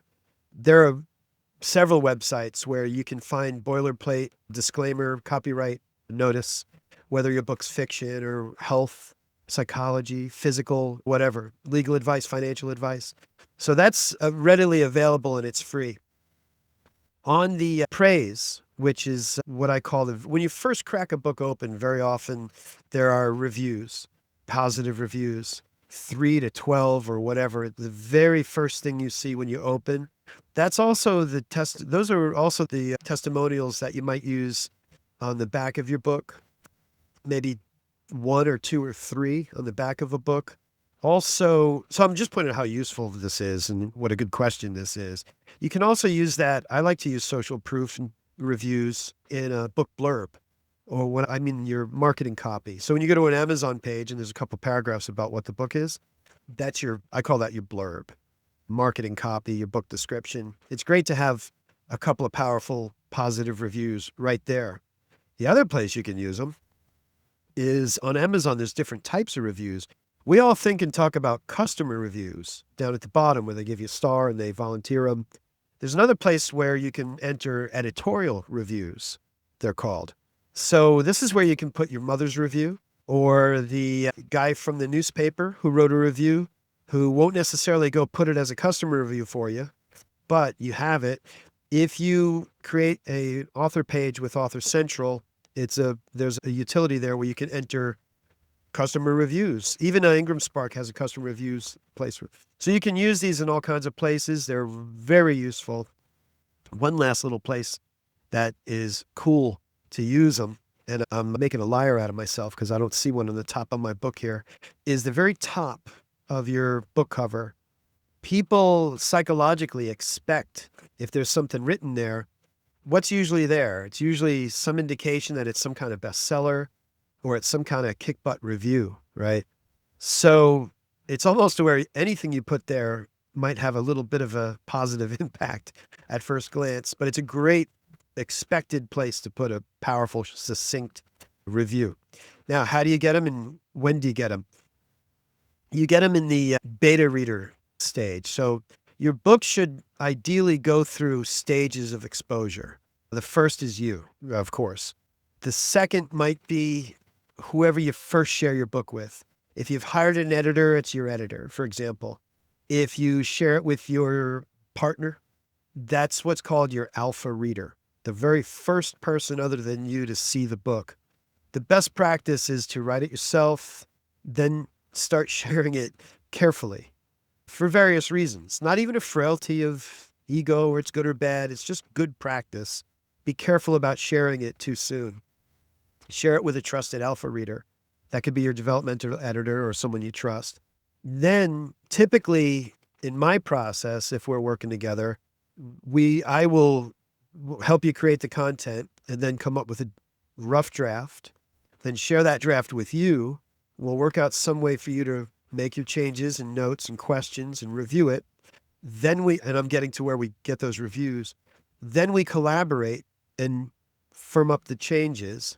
Then at that point, that's generally where we're ready to now share it with a little larger audience, maybe a dozen beta readers is what they're called. Beta both as in test and beta as in secondary to alpha. So with the beta readers, we're not looking for a grammatical edit or a spelling check, although they always do that as a little bonus. But the beta readers, we're looking for general feedback, and always it generally shakes out. If you had a dozen friends, for example, you can pay beta readers, but if you had a dozen friends be your beta readers, they would generally 3 or 4 of those. Now, if they're paid, you'll get results like you want from all of them. But if they're free, generally 3 or 4 will give you what you want, which is that 30,000 foot view. This flows well, then it slows down. Oh, this part didn't make any sense. It helps you if there's a preponderance. If a couple of people noted the same thing, you definitely want to fix that. And inevitably, out of what they write, because people are generally humane, they'll generally include some praise in what they write to you. So I like to let the beta readers know we might also extract or edit a bit out of what you send us as an advanced review or a testimonial. And that's generally the first place we start getting some of these reviews. There are other people you can reach out to strictly for advanced reviews, where you're not looking for the beta read. So how do you get them and how long do you give them? I have consistently found the shorter and shorter a period you give either of those groups, advanced reviewers or beta readers or both, the more reliably you'll get results from them. It's almost unfortunate. I used to say, how long does it take to read a book? Give them that. But it gets neglected if there's too much time. If there's a little bit of a crisp deadline, it generally works out better to get results from them. I've even had cases where we ended up where we need this 2 days, if you can do it. And not everybody can do it, but a reasonable amount for ideally someone would read the whole book. I also let them know you don't have to read the whole book. If you read half of it, that's great. Whatever you can do, if it's voluntary. If it's paid, that's a different story. Paid beta readers generally want a couple weeks. If they're busy, maybe even a month. And this starts to inform what kind of pre-launch period you want to have, by the way.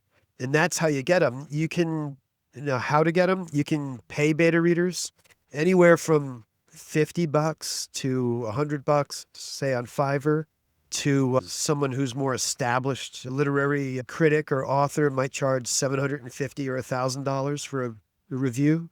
Kirkus reviews, which I'm a little soft on for the money.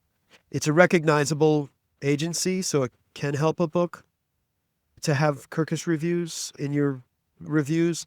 That's generally $400 or $500, and they'll give you back a synopsis, which isn't terribly useful, but they'll also give you a positive review generally, if they can, and they usually can.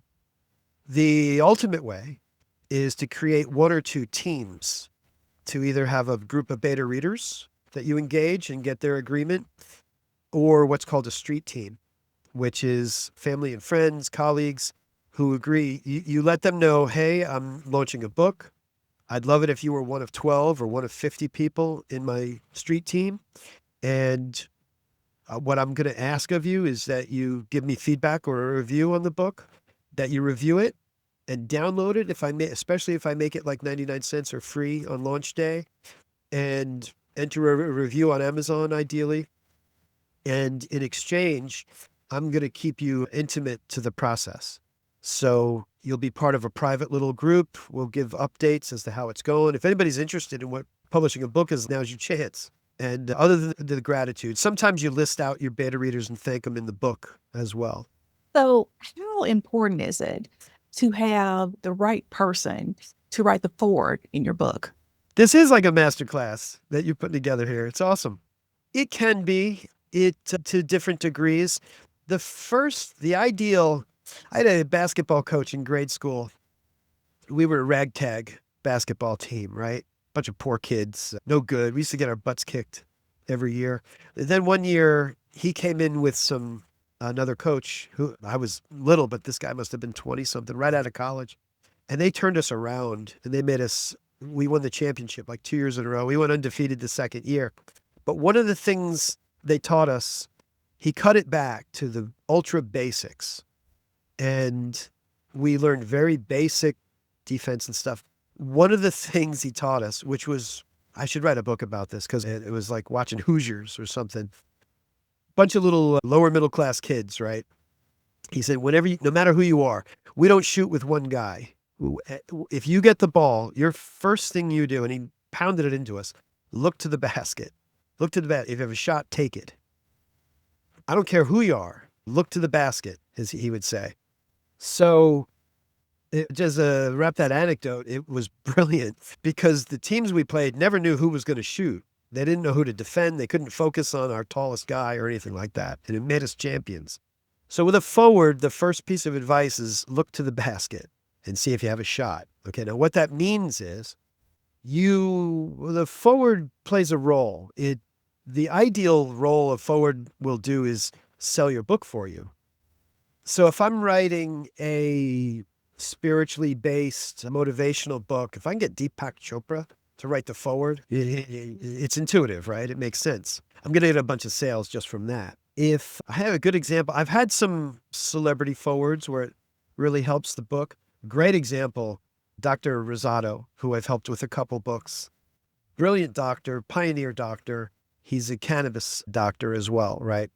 a pioneer in Florida, for one thing. But we talked about forwards and how in my mind, the ideal for a forward is someone who's just going to instantly share their platform with you, and you're going to get a bunch of sales out of it just right off the bat.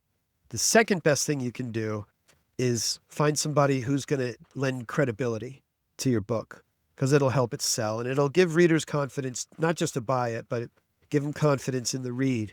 Dr. Rosado, I explained all this. We discussed it. He called me like in a week. And he said, "Oh, yeah, I got the forward." And he got Professor Lemire. I don't want to butcher his last name. He was a pioneer in cannabis research in the 60s. He discovered like one of the endocannabinoid systems. Anyone who knows in the profession about the research and the actual science that went through it was a coup. That's brilliant. So it lends a whole bunch of credibility to the book. For that matter, if we're talking about credibility, probably any recognizable name, anyone in that genre, anyone with a couple of letters after their name, a PhD or something like that, it shows a credibility. Now, beyond that, almost anybody can write your forward. If they do have a bit of a following, it's a bonus. I've had forwards written by somebody else in the genre or in the field, and it helps. You share. There's like a cross-pollination of platforms, but it can set a reader up to present you. It's another analogy for this would be your wingman. There was a brilliant series called The Pickup Artist years ago. And I don't mind mentioning it because it wasn't just pick up a chick kind of thing. It was actually this groovy looking dude was helping insecure dudes, mainly, help them approach and talk to women in this case. It's an old TV series, but in a very humane way to seek out relationships and help them get over that fear. One of his methods was you go out with a buddy and you have your buddy be your wingman. And your wingman goes over, talks to a couple people and says, "Yeah, that's my buddy over there. And he's awesome. And he's this and he's that." So that by the time you walk up, people are interested in meeting you. It might be a little bit of a crass analogy, but that's what another role that your forward will play. They're your wingman. They're setting you up for credibility and for people to be interested and excited about the read, which is really what the front matter of a book is all about anyway. How to find them? The best way to get them is through degrees of separation. If you know somebody who knows somebody, or if you know somebody who knows somebody. Another way, and that can be by in-person meeting. I had success with an author who got 2 celebrity forwards by going to their seminars and just waiting until she was the last person they talked to, and they were open to it at the time. Some people will be very open to it. Some people will not be. That's a very important caveat. Do not judge your work or your effort or your book on if somebody will do your forward or not. It has most everything to do with where they are in their brand journey. If they're trying to build or they're trying to protect. If they're trying to protect, they'll get much more selective with the forwards and the co-branding they do. But it can play an important role. It adds a lot. I've got a forward to my modern author book by brilliant branding expert, Lauren Clement from Australia, who I've worked with for years and years. And she wrote me a beautiful forward. So it can be an exciting part. And that's also when you seek that out is the same time you're seeking out your beta readers and your advanced reviews, because you've bought yourself a couple weeks or a month, maybe 3 months for all your pre-published stuff once you have your beta draft ready. Is there like a magic character count for the forward? Should it be X amount of characters or X amount of pages to make it really effective, or is it just personal to the book? I think it's personal to the book. It could be a page. It could be 4 pages. Ask yourself what you like to read when you crack a book. If I see a forward that's a couple pages, I think it's great. And you have an expectation. I do, because given what I do, I'm intimately familiar with what these parts of a book are now, what a preface is, what a forward is, what an afterword is, epilogue, prologue. They all play slightly different roles. And if you want to know specifically more about parts of a book, the Chicago Manual of Style is the ultra authority. Otherwise, just Google parts of a book. There are lots of authors that lay these all out. and what the expectation is. Like a forward's generally written by somebody other than the author and generally praises the author, or they have some experience with the author. That's interesting. I think a page or two, probably 2 pages, is ideal as far as what I like to read. Same thing with a preface, which is usually written by the author about the writing of the book. And it's all geared, that front matter is that runway that gets you interested and ready for the read. And that's just like anything. You go to a classroom and you want to sit down and relax, and the class starts to get quiet. That's your front matter in your book when you're getting ready for the meat, so to speak. Good question. And forwards, by the way, are similar to reviews in the sense that some of them are heavily assisted. So maybe not as much as reviews. People are often surprised. A lot of celebrity reviews are not written by the celebrity. They're chosen because that's an effective way to facilitate getting a review from a celebrity. You might not be dealing with the celebrity. You might be dealing with their agent, for example. So you write them and you say, I'm a fan. I'd love it if you endorse the book. Here's what the book's about in a paragraph. So they don't even have to read it. And I thought these 3 or 4 reviews might be something you might be happy saying. Very often they'll choose one and with a little addition or something or a little change. You want to facilitate these things, especially if they're lending some altitude. Same thing with a forward. I let all my clients know I really encourage forwards. So depending on who they get, that one client I mentioned, she got 2 of them. It was an early experience for me. She got them both because they had spoken on stage and she met them. One was John DeMartini, by the way, and he was gracious. He wrote a beautiful forward. He wrote a completely edited, prepared, just copy-paste forward for her book. Another one I facilitated greatly, and the name escapes me, but he was generous in doing it. The way we did his forward, he called me on the phone. I recorded it as he was driving somewhere. We talked about it, and I wrote the forward based on what we had in that conversation, sent it to him for approval, and that was the forward. So it can be, I find that letting them know in advance, hey, I'd like you to write the forward, we can facilitate in any way possible. I can record it, you can write it, whatever you like. I find that helps a lot, actually. So, Rodney, in the book writing process, you want to make sure that you give kudos to all those people who've supported you, to the kids who maybe missed a couple dinners at the regular dinner time because you're writing the book.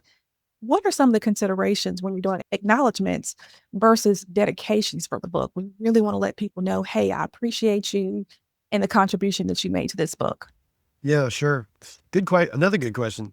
Of course, the dedication is the most obvious way, and it's very limited. It's usually to one person or your kids or maybe even 2 or 3 people. The acknowledgments is the next natural place. And that's a good question because I do have an opinion on that. It's all based on, you want your read to be as enjoyable as possible, right? So I've seen acknowledgments that are 6 pages long and they put it in the front matter, and I think it's a mistake. It's not a matter of being inconsiderate to all the people you want to thank. Your first priority is your reader, in my opinion. So I think a short acknowledgement up front is great, but understand it's more interesting to you than it is to the reader, unfortunately. Maybe not. So that's my general advice. An acknowledgement is a very nice thing to do, and you can do shout outs throughout the book as well. But my opinion is a short acknowledgement, if you want it up front, if you feel that way, that's traditional, customary too. If you look at a lot of books in the past would put it up in the front matter.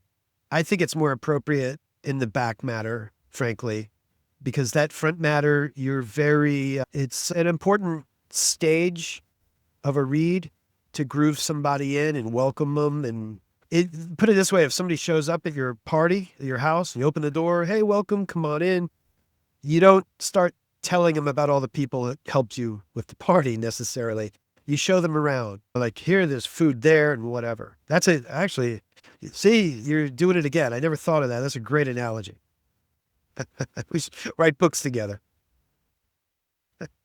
And then the other place, the book comes to mind that's going to be published in 2025, and maybe by the time this comes out, he gives a lot of shout outs, a lot of credit to different influences.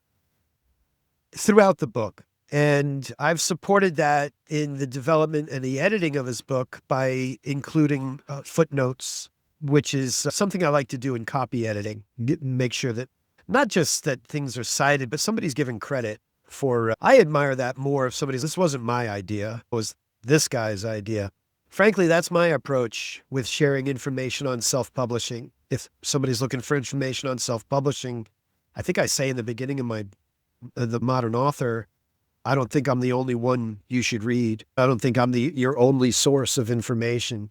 There are half a dozen that influenced me greatly, and I tend to mention them a lot, give them the credit for teaching me different things, because usually it was free out of their blogs and so on. I didn't necessarily buy a program with them. I just followed them. I've had it happen too where, as I call myself a hybrid, because I feel like I was born to be both, to some degree, an administrator and to some degree a creative. I feel like I've got a foot in each. And I've known pure business people and I've known pure creators. I know for a creator, and I think a lot of business people don't understand this. For a creator, the acknowledgement and the recognition is sometimes more important than the money. I did have a job many years ago where very smartly I was interviewed on an onboarding process. And one of the questions was, it had me rank them. What's most important to you? Recognition, pay, vacate, I have like 6 different, and you can search that as well. They're like, I guess it's a psychological piece of information. There's 4, 5, 6 different forms of reward that people value differently depending on how they are. So I'm going to take advantage of this little opportunity and if you're purely left-brained and you're working with a creative, throw them a little compliment once in a while or something. Or ideally, it always rubs me a little wrong when somebody they'll buy a graphic design, they'll buy a cover design, or they'll pay somebody for some artwork or something and then not mention them. Now, they maybe don't have to because it was work for hire and they technically have bought the rights to that piece of work. But nonetheless, I've gone the other direction myself, and I will say you do need to be careful as to expectations. So early on, I hired some purely ghostwritten books because I'm talking 15 years ago when I was learning the whole process. I wanted to publish some myself, but I was so busy, I didn't really write a book of my own yet, but I knew all these ghostwriters. So I hired a few to write different books. And part of what I wanted to do was give them cover credit. So it would be part of their portfolio as well. The technical arrangement was I paid them cash. It was work for hire. They weren't really to expect any royalties or rights or anything from them. And they were little leisure kind of books, recipe books and stuff. I just wanted to practice publishing. And I found a few years later, a couple of them asked for the book back because they had written more on that subject or something. I just gave it right back to them, to tell you the truth. I wasn't going to fight over it. It didn't even occur to me to fight over it. That just comes to mind as a consideration to set the right expectations. And maybe I'm not one for lengthy contracts and stuff, but which is funny as I say that to an attorney.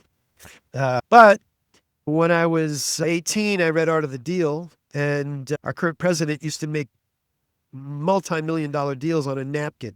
And from what I remember from being 18, that was stressed, that just something in writing was enough I would learn years later that did make a difference. There's a difference. Verbal contracts are legal, but they're not enforceable. So a napkin, an email. In fact, on some of the compilation books I've worked on, I just get an email. This is how this works. You understand I'm paying you or you're paying me or whatever the situation is, and that's the arrangement. You agree, just write back and say, I agree. So I've kept it simple. But yeah, that's a way to acknowledge them.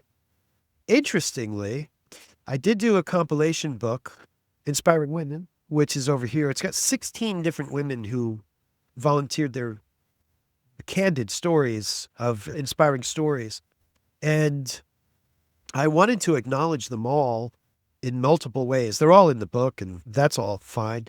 But when it got to the production and distribution, this is a while ago, that book came out. I wanted to list them all as authors in the metadata. So if you searched for them, you'd find them. And I found out there's a limit. I had 16 authors in there, I think with Kindle. And I don't mind not being certain because these things change all the time. But I remember it being, you could enter up to 5 contributors, and that was it for metadata credit.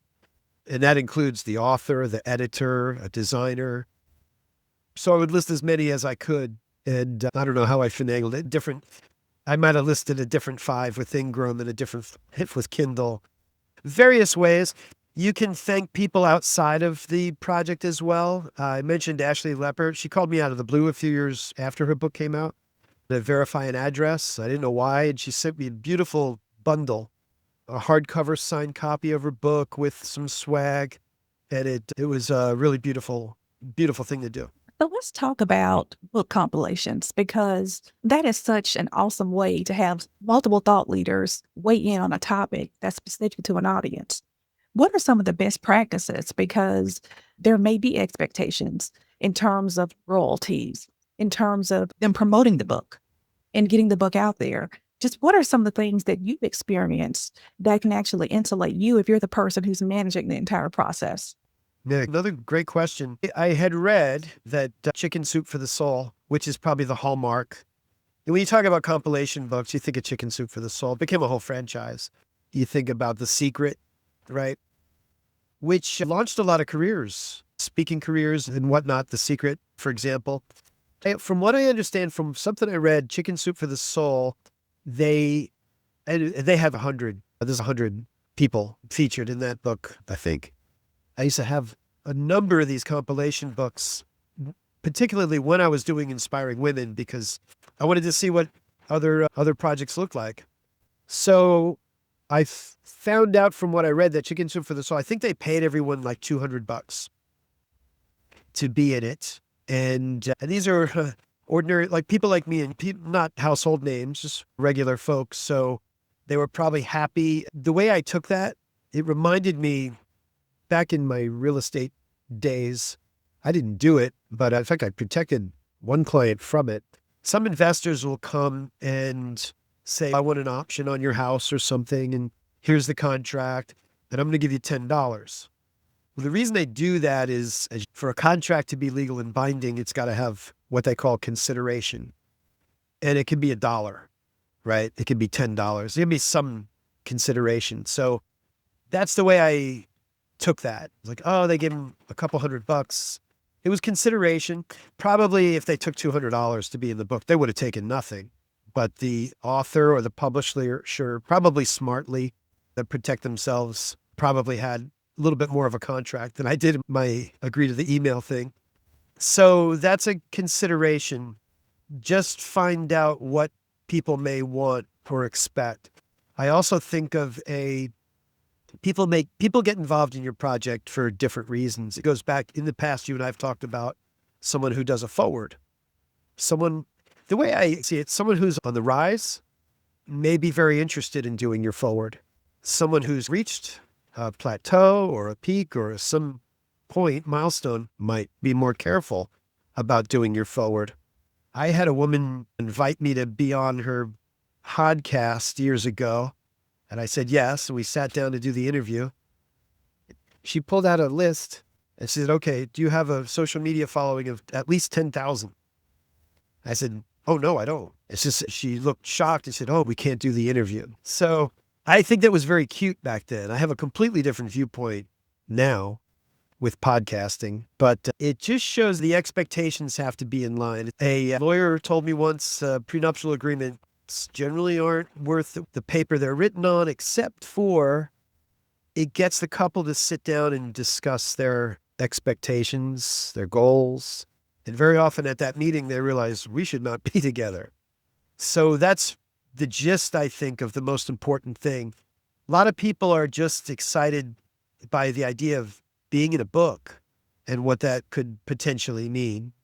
But it is important to let them know, like there's no pay or a little pay, or you're paying me, or and just work that out. Be very upfront. And if they say no, you might even make different arrangements where somebody gets more than somebody else, depending on the following they have or whatever. But generally, these arrangements are made for different reasons. It also brings up the idea, not the next book I'm writing on self-publishing, but the book after that is going to be on exponential growth. And I've learned a lot of this from a very brilliant man named Nick Bradley, who worked in private equity for a long time and then switched sides and consults people who are negotiating with private equity. He's still friendly to both sides, but he has mentioned growth strategies and business practices that I never conceived of. The point is, Nick divides it into organic growth and strategic growth.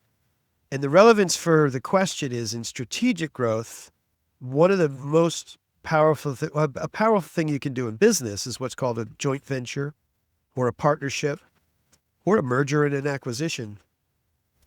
And it all depends. I might go on stage at your seminar and speak to your conference. And if that's valuable to you, you might just pay me to do it as a speaker, or you might not pay me, but let me sell my book, or we might make an agreement where you get a percentage of all the business I book out of that. So it's really only limited by your imagination. So let's talk a little bit about the visual aspects of a book, because I think that a book cover, you can look at it in two different ways. One, as a strategic business asset, or some people just look at it aesthetically. Is it pleasing to my eyes? Or do the colors pop? What are your thoughts on that when you're trying to determine this is the first thing somebody's going to see?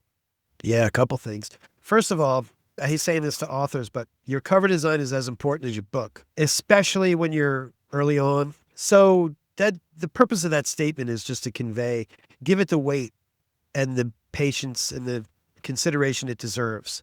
I say, in addition to your book, you should love your cover. Love. Love is in a combination of affinity and sympathy. If you love something or someone, you want them close. You're happy to be seen with them. You're proud. You want to spend time with them. Love your cover. Love your book. And that will go a long way. So your book plays some vital roles. And that's the kind of the first one I like to generally mention that I think is glossed over sometimes. I just realized I made a pun with gloss and book covers, but it really is a factor. Don't just settle or like it. It'll make a difference, especially years down the road. Book cover is art and science. As a side note, if you are an enduring literary classic, you don't even need a cover because you'll buy The Sound and the Fury because it's a burgundy piece of cover that says The Sound and the Fury. But for all of everyone else, we need a cover that gets people to open the book or to buy the book. So it's got to meet certain criteria. I think almost everything useful I've learned about covers, we were talking about giving people credit, comes from a guy named Derek Murphy. From what I understand, his thrust into the business was cover design, and he writes romance and does other things. He's got a ton of free assets, and he's got a brilliant free book on book marketing called Book Marketing is Dead, which is great. And he runs retreats, or used to run retreats in castles, where you could go as an author and go to a retreat castle. But I got to give him credit because some of my stable data for book covers is straight out of Derek Murphy. And one of those is contrast. Another is fitting the genre. And a couple things. There's 3 or 4 things that are very important. You can learn by bad examples too. I listened to a whole season or 2 of a podcast on creating bestsellers. And I'm not going to name it because I thought they made a huge, surprising mistake. They were writing a book along with the podcast, which was neat. And when the book finally came out, when you looked at the cover, it looked like a young adult fiction. But it was nonfiction. It was a how-to book on publishing. Or it might have been the other way around, where it looked like nonfiction. It might have been the other way around. It looked like a Malcolm Gladwell cover with a shoe and very austere with an icon. And it was the young adult fiction. But the point was, my jaw dropped because I was surprised. That podcast had taught me so much, and so much was explored, and they overlooked that. Tim Ferriss is a good example of someone who surveys and changes his covers from time to time. The original cover for the 4-Hour Workweek was white and gold, and I loved it. I loved that book. And he changed it a few years later. The word was he would test it and survey and come up with a new cover design and test them. I used to, when I was more active on Facebook, I would put cover designs out there, like a little sample card with 3 or 4 of them, and get surprising feedback sometimes. But understand this, any marketing piece, you've only got milliseconds. You've only got fractions of a second for someone to make decisions. And understand also what encourages people to continue looking at your cover is being made, which is fascinating. Someone will buy a product that's $9.99 before a product that's $9.98, even though it's a penny more, because they felt right. They predicted the $9.99. They didn't expect the $9.99. Fascinating. So that applies to covers. You only got a millisecond. So what do you want them to understand? First of all, if they're on Amazon in the book section, they're looking for books. If they're in a bookstore, they're looking for books. So that's handled. If they're looking for a romance novel, they're going to want to see some hunky dude, frilly. There's expectations, right? Even in terms of semiotics and the colors you choose convey different things. So you can get pretty scientific with it.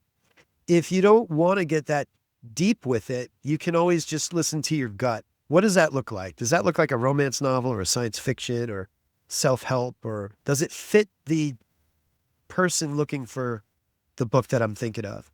Contrast was a great tip I got through the years, and it makes things legible. It makes them understandable. If somebody looks at a cover and it's a hodgepodge, they're going to tend to look away. And all you're doing, it's like this weird thing. You're just trying to get them to look and then look a little more and then look a little, and people go through like this millisecond sequence. They look, oh, okay, that kind of fits, cool, like whatever. I'm looking for dark, or I'm looking for happy, or whatever. And then they'll notice the title. You've got complete creative liberty with titles, in my opinion. Make it brief, catchy, except I do want to publish a book one day that says, don't publish a book with a title that's too long. I think that'd be a great title. So if you get them that far, the initial impression, the title, then generally they'll look at a subtitle. And now we're getting into more of the psychological and the importance of what you're putting on your cover. The first purpose of a cover is to get somebody to stick to it and keep looking at it. The second purpose is to set the exact right expectations. Fascinating. We've talked about reviews in a previous talk, right? The number one way to ensure you're going to get good reviews isn't even a good book. It's setting and portraying the accurate expectations. If you look at bad reader reviews, they're generally upset that it didn't meet their expectations. Fascinating, right? So your cover has to do that. It has to fit the genre, explain exactly what's going to be in there. And that's more of a long view, because you want to end up with a good review instead of having things backfire. Another useful thing for books, if you're a business writer or an author, I'm sorry, I love these little anecdotes. There's a scene from, might have been Pumping Iron or something. And people might not even remember. Arnold Schwarzenegger was Mr. Olympia. He was a world-renowned bodybuilding champion before he was ever a Hollywood movie star or a mayor or whatever. And there's a scene where, I think it's Pumping Iron, there's a short guy, bodybuilder, and Schwarzenegger's coaching him. And he says, you want to get right out here. Because the guy was a little standoffish. He looked like he was a little maybe insecure about his size. And beautifully crafted bodybuilder. But Schwarzenegger, no, you especially, you need to get out there right in the front of the stage and just do it. Command the stage, own it, which I thought was very interesting. You'll notice if you go to a grocery store and you look at the book rack, the best-selling books, the best-known authors, their names are at the top of the cover, not the bottom, and they're big. That's because someone will buy Stephen King no matter what he writes, right? Someone will buy Danielle Steele no matter what he writes. Their next question in their mind is going to be, have I read it already? So it's interesting because through the years, and I think this will wrap up my thoughts on covers for now, but through the years, I've had clients tend to write their name small, like down at the bottom. And it's very interesting. And I've had to nudge many, like at least make it bigger or put it larger. Another practical reason for large names at the top of a paperback in a grocery store or even a bookstore is the way they sit on the rack. You see the top of the book, even when it's behind other books. And you're counting on that recognition to sell the book in that case. So if you're an unknown writer, if you want to do the Schwarzenegger trick and be bold and just own it, you can put your name large at the top, or at least the same size as the title. What's going to happen to a reader psychologically when they see that? They're going to, oh, should I know that person? Very interesting. But if it's different, if you're not out to build a brand, if you're not out to put a flag in the ground as an expert, then it could just be a little more of a modest placement of your name. But the other thing is the natural layout of a book. We talked in another talk about putting a positive review at the very top of your cover, because that's where people expect to see that. So it's almost, if you put Laura Mipsum up there or just gobbledygook, they would almost have that little spark of a positive effect when they see your cover. So speaking a little bit more about the cover, is there a rule of thumb for entrepreneurs who are writing business books in terms of where their photo should be? Because I've seen some on the back of the jacket. I've seen it on the inside cover of the jacket. Pros and cons, what do you think? I do have a thought on it. I used to advise, if speaking is a priority as one of your goals of the book, put yourself on the cover because you're part of the brand. You want to start getting recognized. And for that matter, in your branding, even with like your author photo on the back or in the book, try to use a photo you're going to use repeatedly. I've seen some authors, they change their photo every year, and it can cost you a little bit. It goes back to, I think it's Conrad Levinson and some of the other marketing intelligence, I guess, that says they can't just see you once. In fact, I think it was Conrad Levinson who said, you need to be seen like 28 times. So somebody driving around, they hear you on the radio, they see you here, they see an ad, and by the 28th exposure, they're like, okay, I guess that is a legit person to buy from or whatever. But that's my general thought. If your appearance, if your visage, if your photo is part of your branding, then absolutely. You see, there's plenty of exceptions to this. You'll see a cookbook by Gwyneth Paltrow. She's not on the cover necessarily, but very often they are. They're cooking with somebody. So I think that's the main determining factor. I've seen other people, frankly, I've seen some vanity publishing bent titles where the person's on the cover needlessly. Aside from that, though, I guess the second recommendation for doing that, and first of all, a lot of people never see your back cover, especially if they buy the ebook they just see the thumbnail or the tile, they just see the front. So your front's your primary concern. Your back cover, it's funny because I think the older you are, the more you tend to be concerned about your back cover because you're used to seeing back covers at bookstores. In fact, it's a way to pull a book off the shelf and kind of evaluate it. You kind of look a book over and get a feel for it. But your front cover, if it's part of your purpose, then absolutely.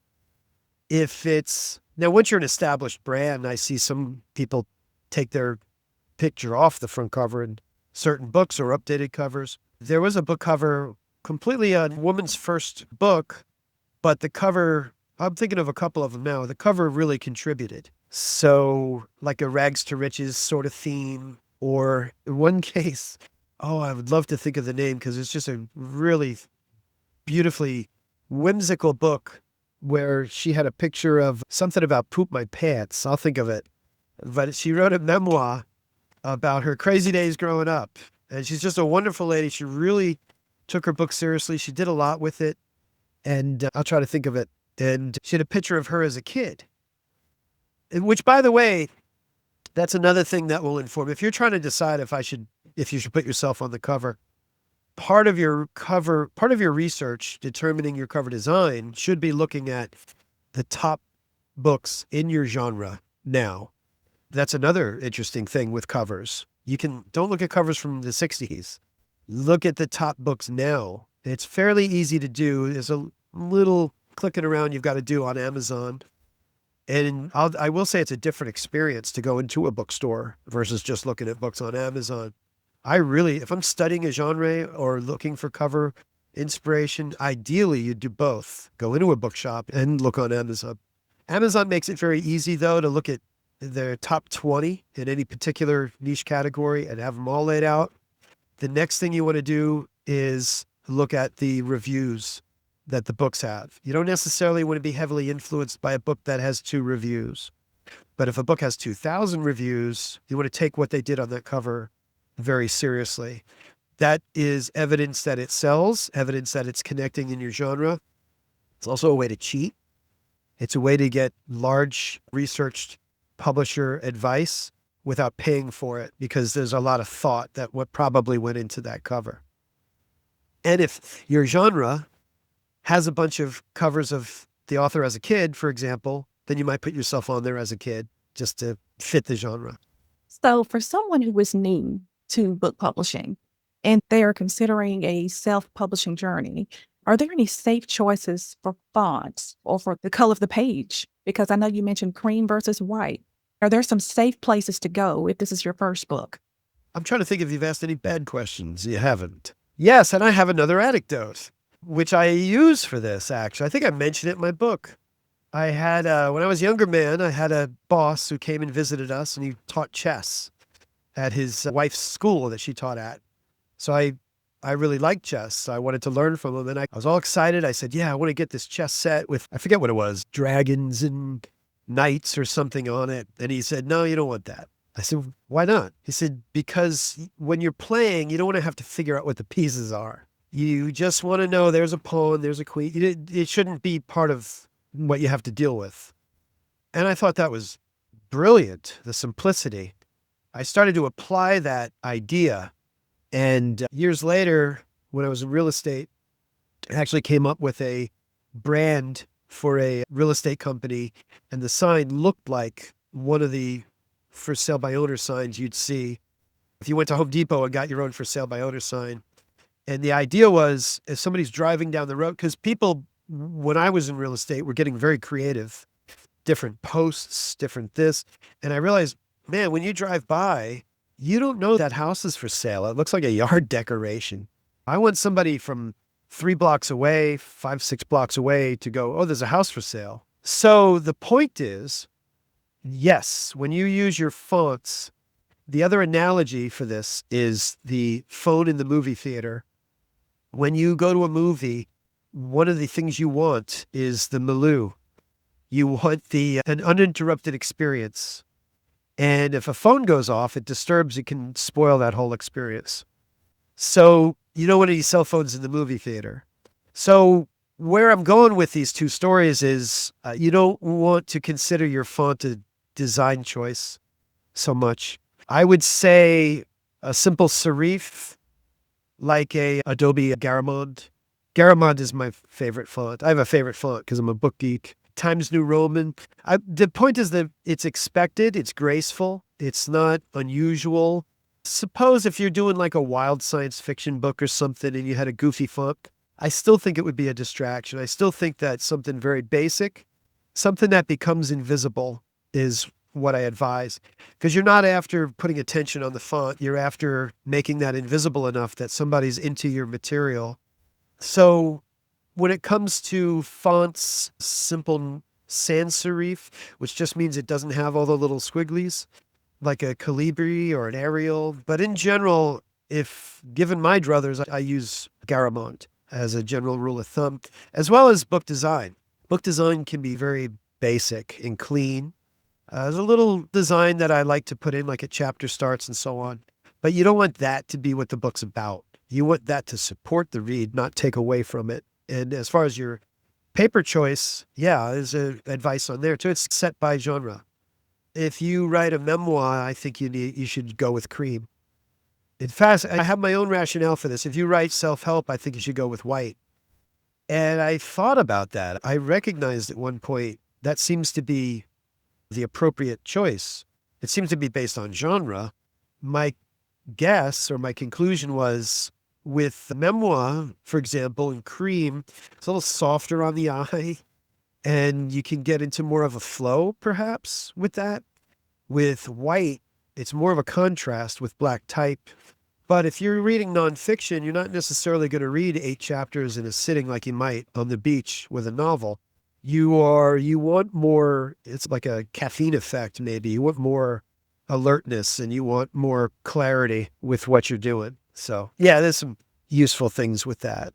So now we've done all the things, we've taken all of the advice. Now it's book launch time. What can you tell us about the book launch process? Because everybody wants to be a New York Times bestseller. How can we Yeah. get as close as possible to our version of success with the book launch? Yeah, great question. We could write whole courses on this. But the first thing to know is that launch is change. Okay. In the old days, maybe even in the new days, put it this way, in traditional publishing, as much as I understand it, launch is very important.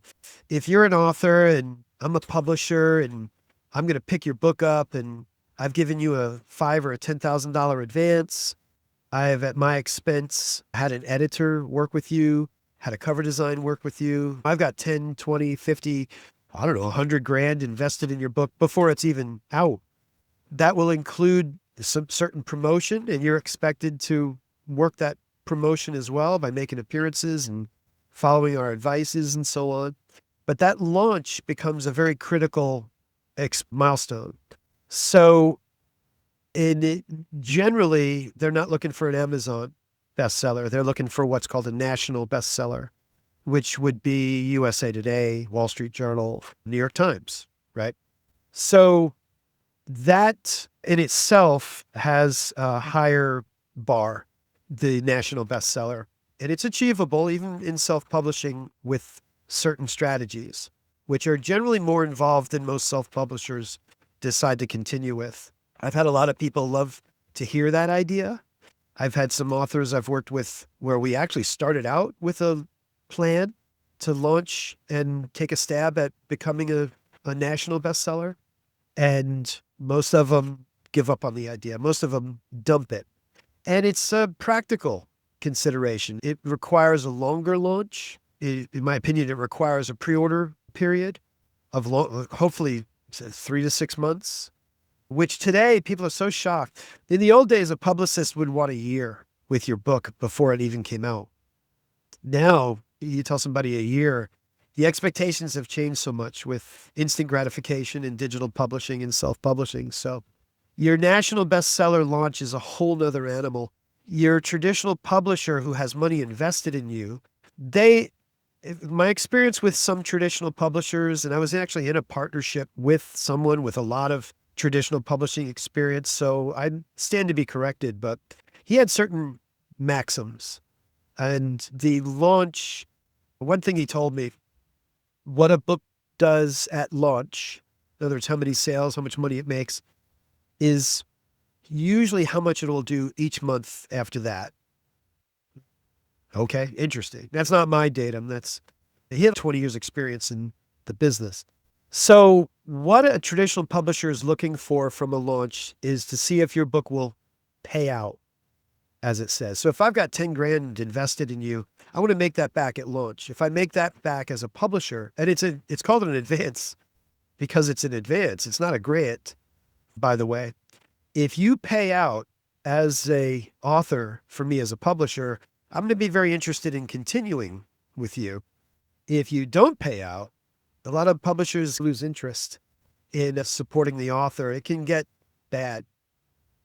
The overall point for self-publishers is don't equate your launch with the bar from the past. It is different. As a self-publisher, you might have different goals for your launch. You, yes, generally want to make a splash, but if you're not doing a 5 or 6 day long launch period where your sales are going to get counted and reported to USA Today, for example, because that's a project, that's a longer pre-launch, you might be happy with a 1 day focused launch where you can make a splash on Amazon because it's 85% or whatever it is now of the book market anyway. And there are other launch strategies that help you do that. For example, it seems to me, given some recent launches, very interesting, that Amazon will rank your book. It'll combine audiobook and ebook sales and not include paper book sales, for example. We worked with it.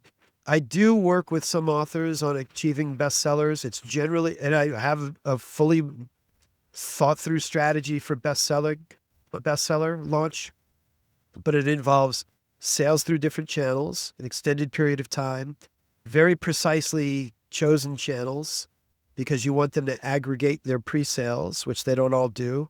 I'm probably getting into how the sausage is made a bit, but the point is, a lot of authors, self-published authors, they realize my purpose really was the bestseller would help me because for credibility and so on, it helps register a book in the algorithm.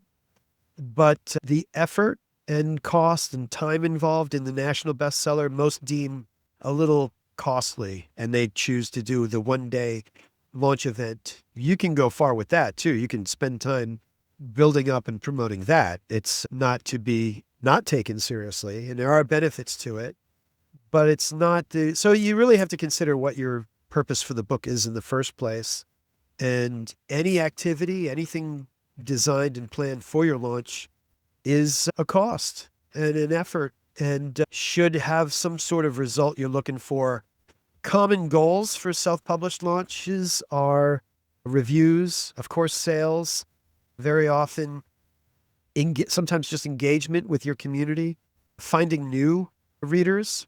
Authors will do whole campaigns where they spend a couple $1,000s to gain a couple thousand readers and either not make money or lose a little money and consider it very successful because they've grown their list by many people. Launch today, and this is one thing I talk about in The Modern Author.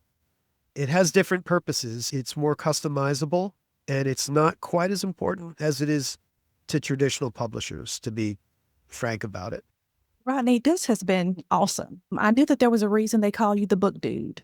Yeah, hopefully they do. I do. Oh, this has been so good. That's great. It's just a wonderful career. I was 40 before I found my calling, really. And I hope everyone does. It's better late than never. And I don't know, the environment you create, the questions you've asked have been brilliant. We've met and talked on occasion, and everything you've brought up is book worthy. It's something I think would help somebody very much in a self-publishing journey. So I have a lot of gratitude. I appreciate being able to be your guest here, and I appreciate the thought and the intelligence that you put into these questions, because I'm eager to share what you're creating here with people. I think it'll help. Definitely. And if you were someone who is listening to the podcast or watching the video, please go out and support Rodney. He has several tools and books that are available that will really help you with your journey. Tell us the best way to contact you if they just want to learn more about you or to work with you for their next publication. Sure. It's very easy. It's one way, really. It's my website, www.rodneymiles.com. I guess if you want to send an email, it's rmiles@rodneymiles.com. But at the website, you can get The Modern Author for free. You can get that bundle for free that I have with a couple other tools that I think really set you up. If that's all you got, you'd be pretty well set up and safeguarded for your self-publishing journey. And I recommend other people who blog about self-publishing as well. And I would love, of course, if anybody, I'm going to make each of my 3 titles free as PDFs. Rockstar Quotes, The Modern Author, and then Inspiring Women Today. And I generally deal in nonfiction like that. So thank you. Well, Rodney, thank you so much for just joining us your second time here. Hopefully it will not be the last. Thank you so much. Thanks, Scherrie. Well, you're awesome. And until next time, everybody, play big faster. Thanks for listening to this episode of the Play Big Faster podcast. Want more entrepreneurial content? I like this. Make sure to subscribe for future episodes. Already subscribed. I just clicked on it. Don't forget to like and leave a review. Share with a friend that needs this in their life. I think you need this more than I. Oh, and make sure to follow Scherrie on IG at Scherrie Speaks. And remember to play big faster.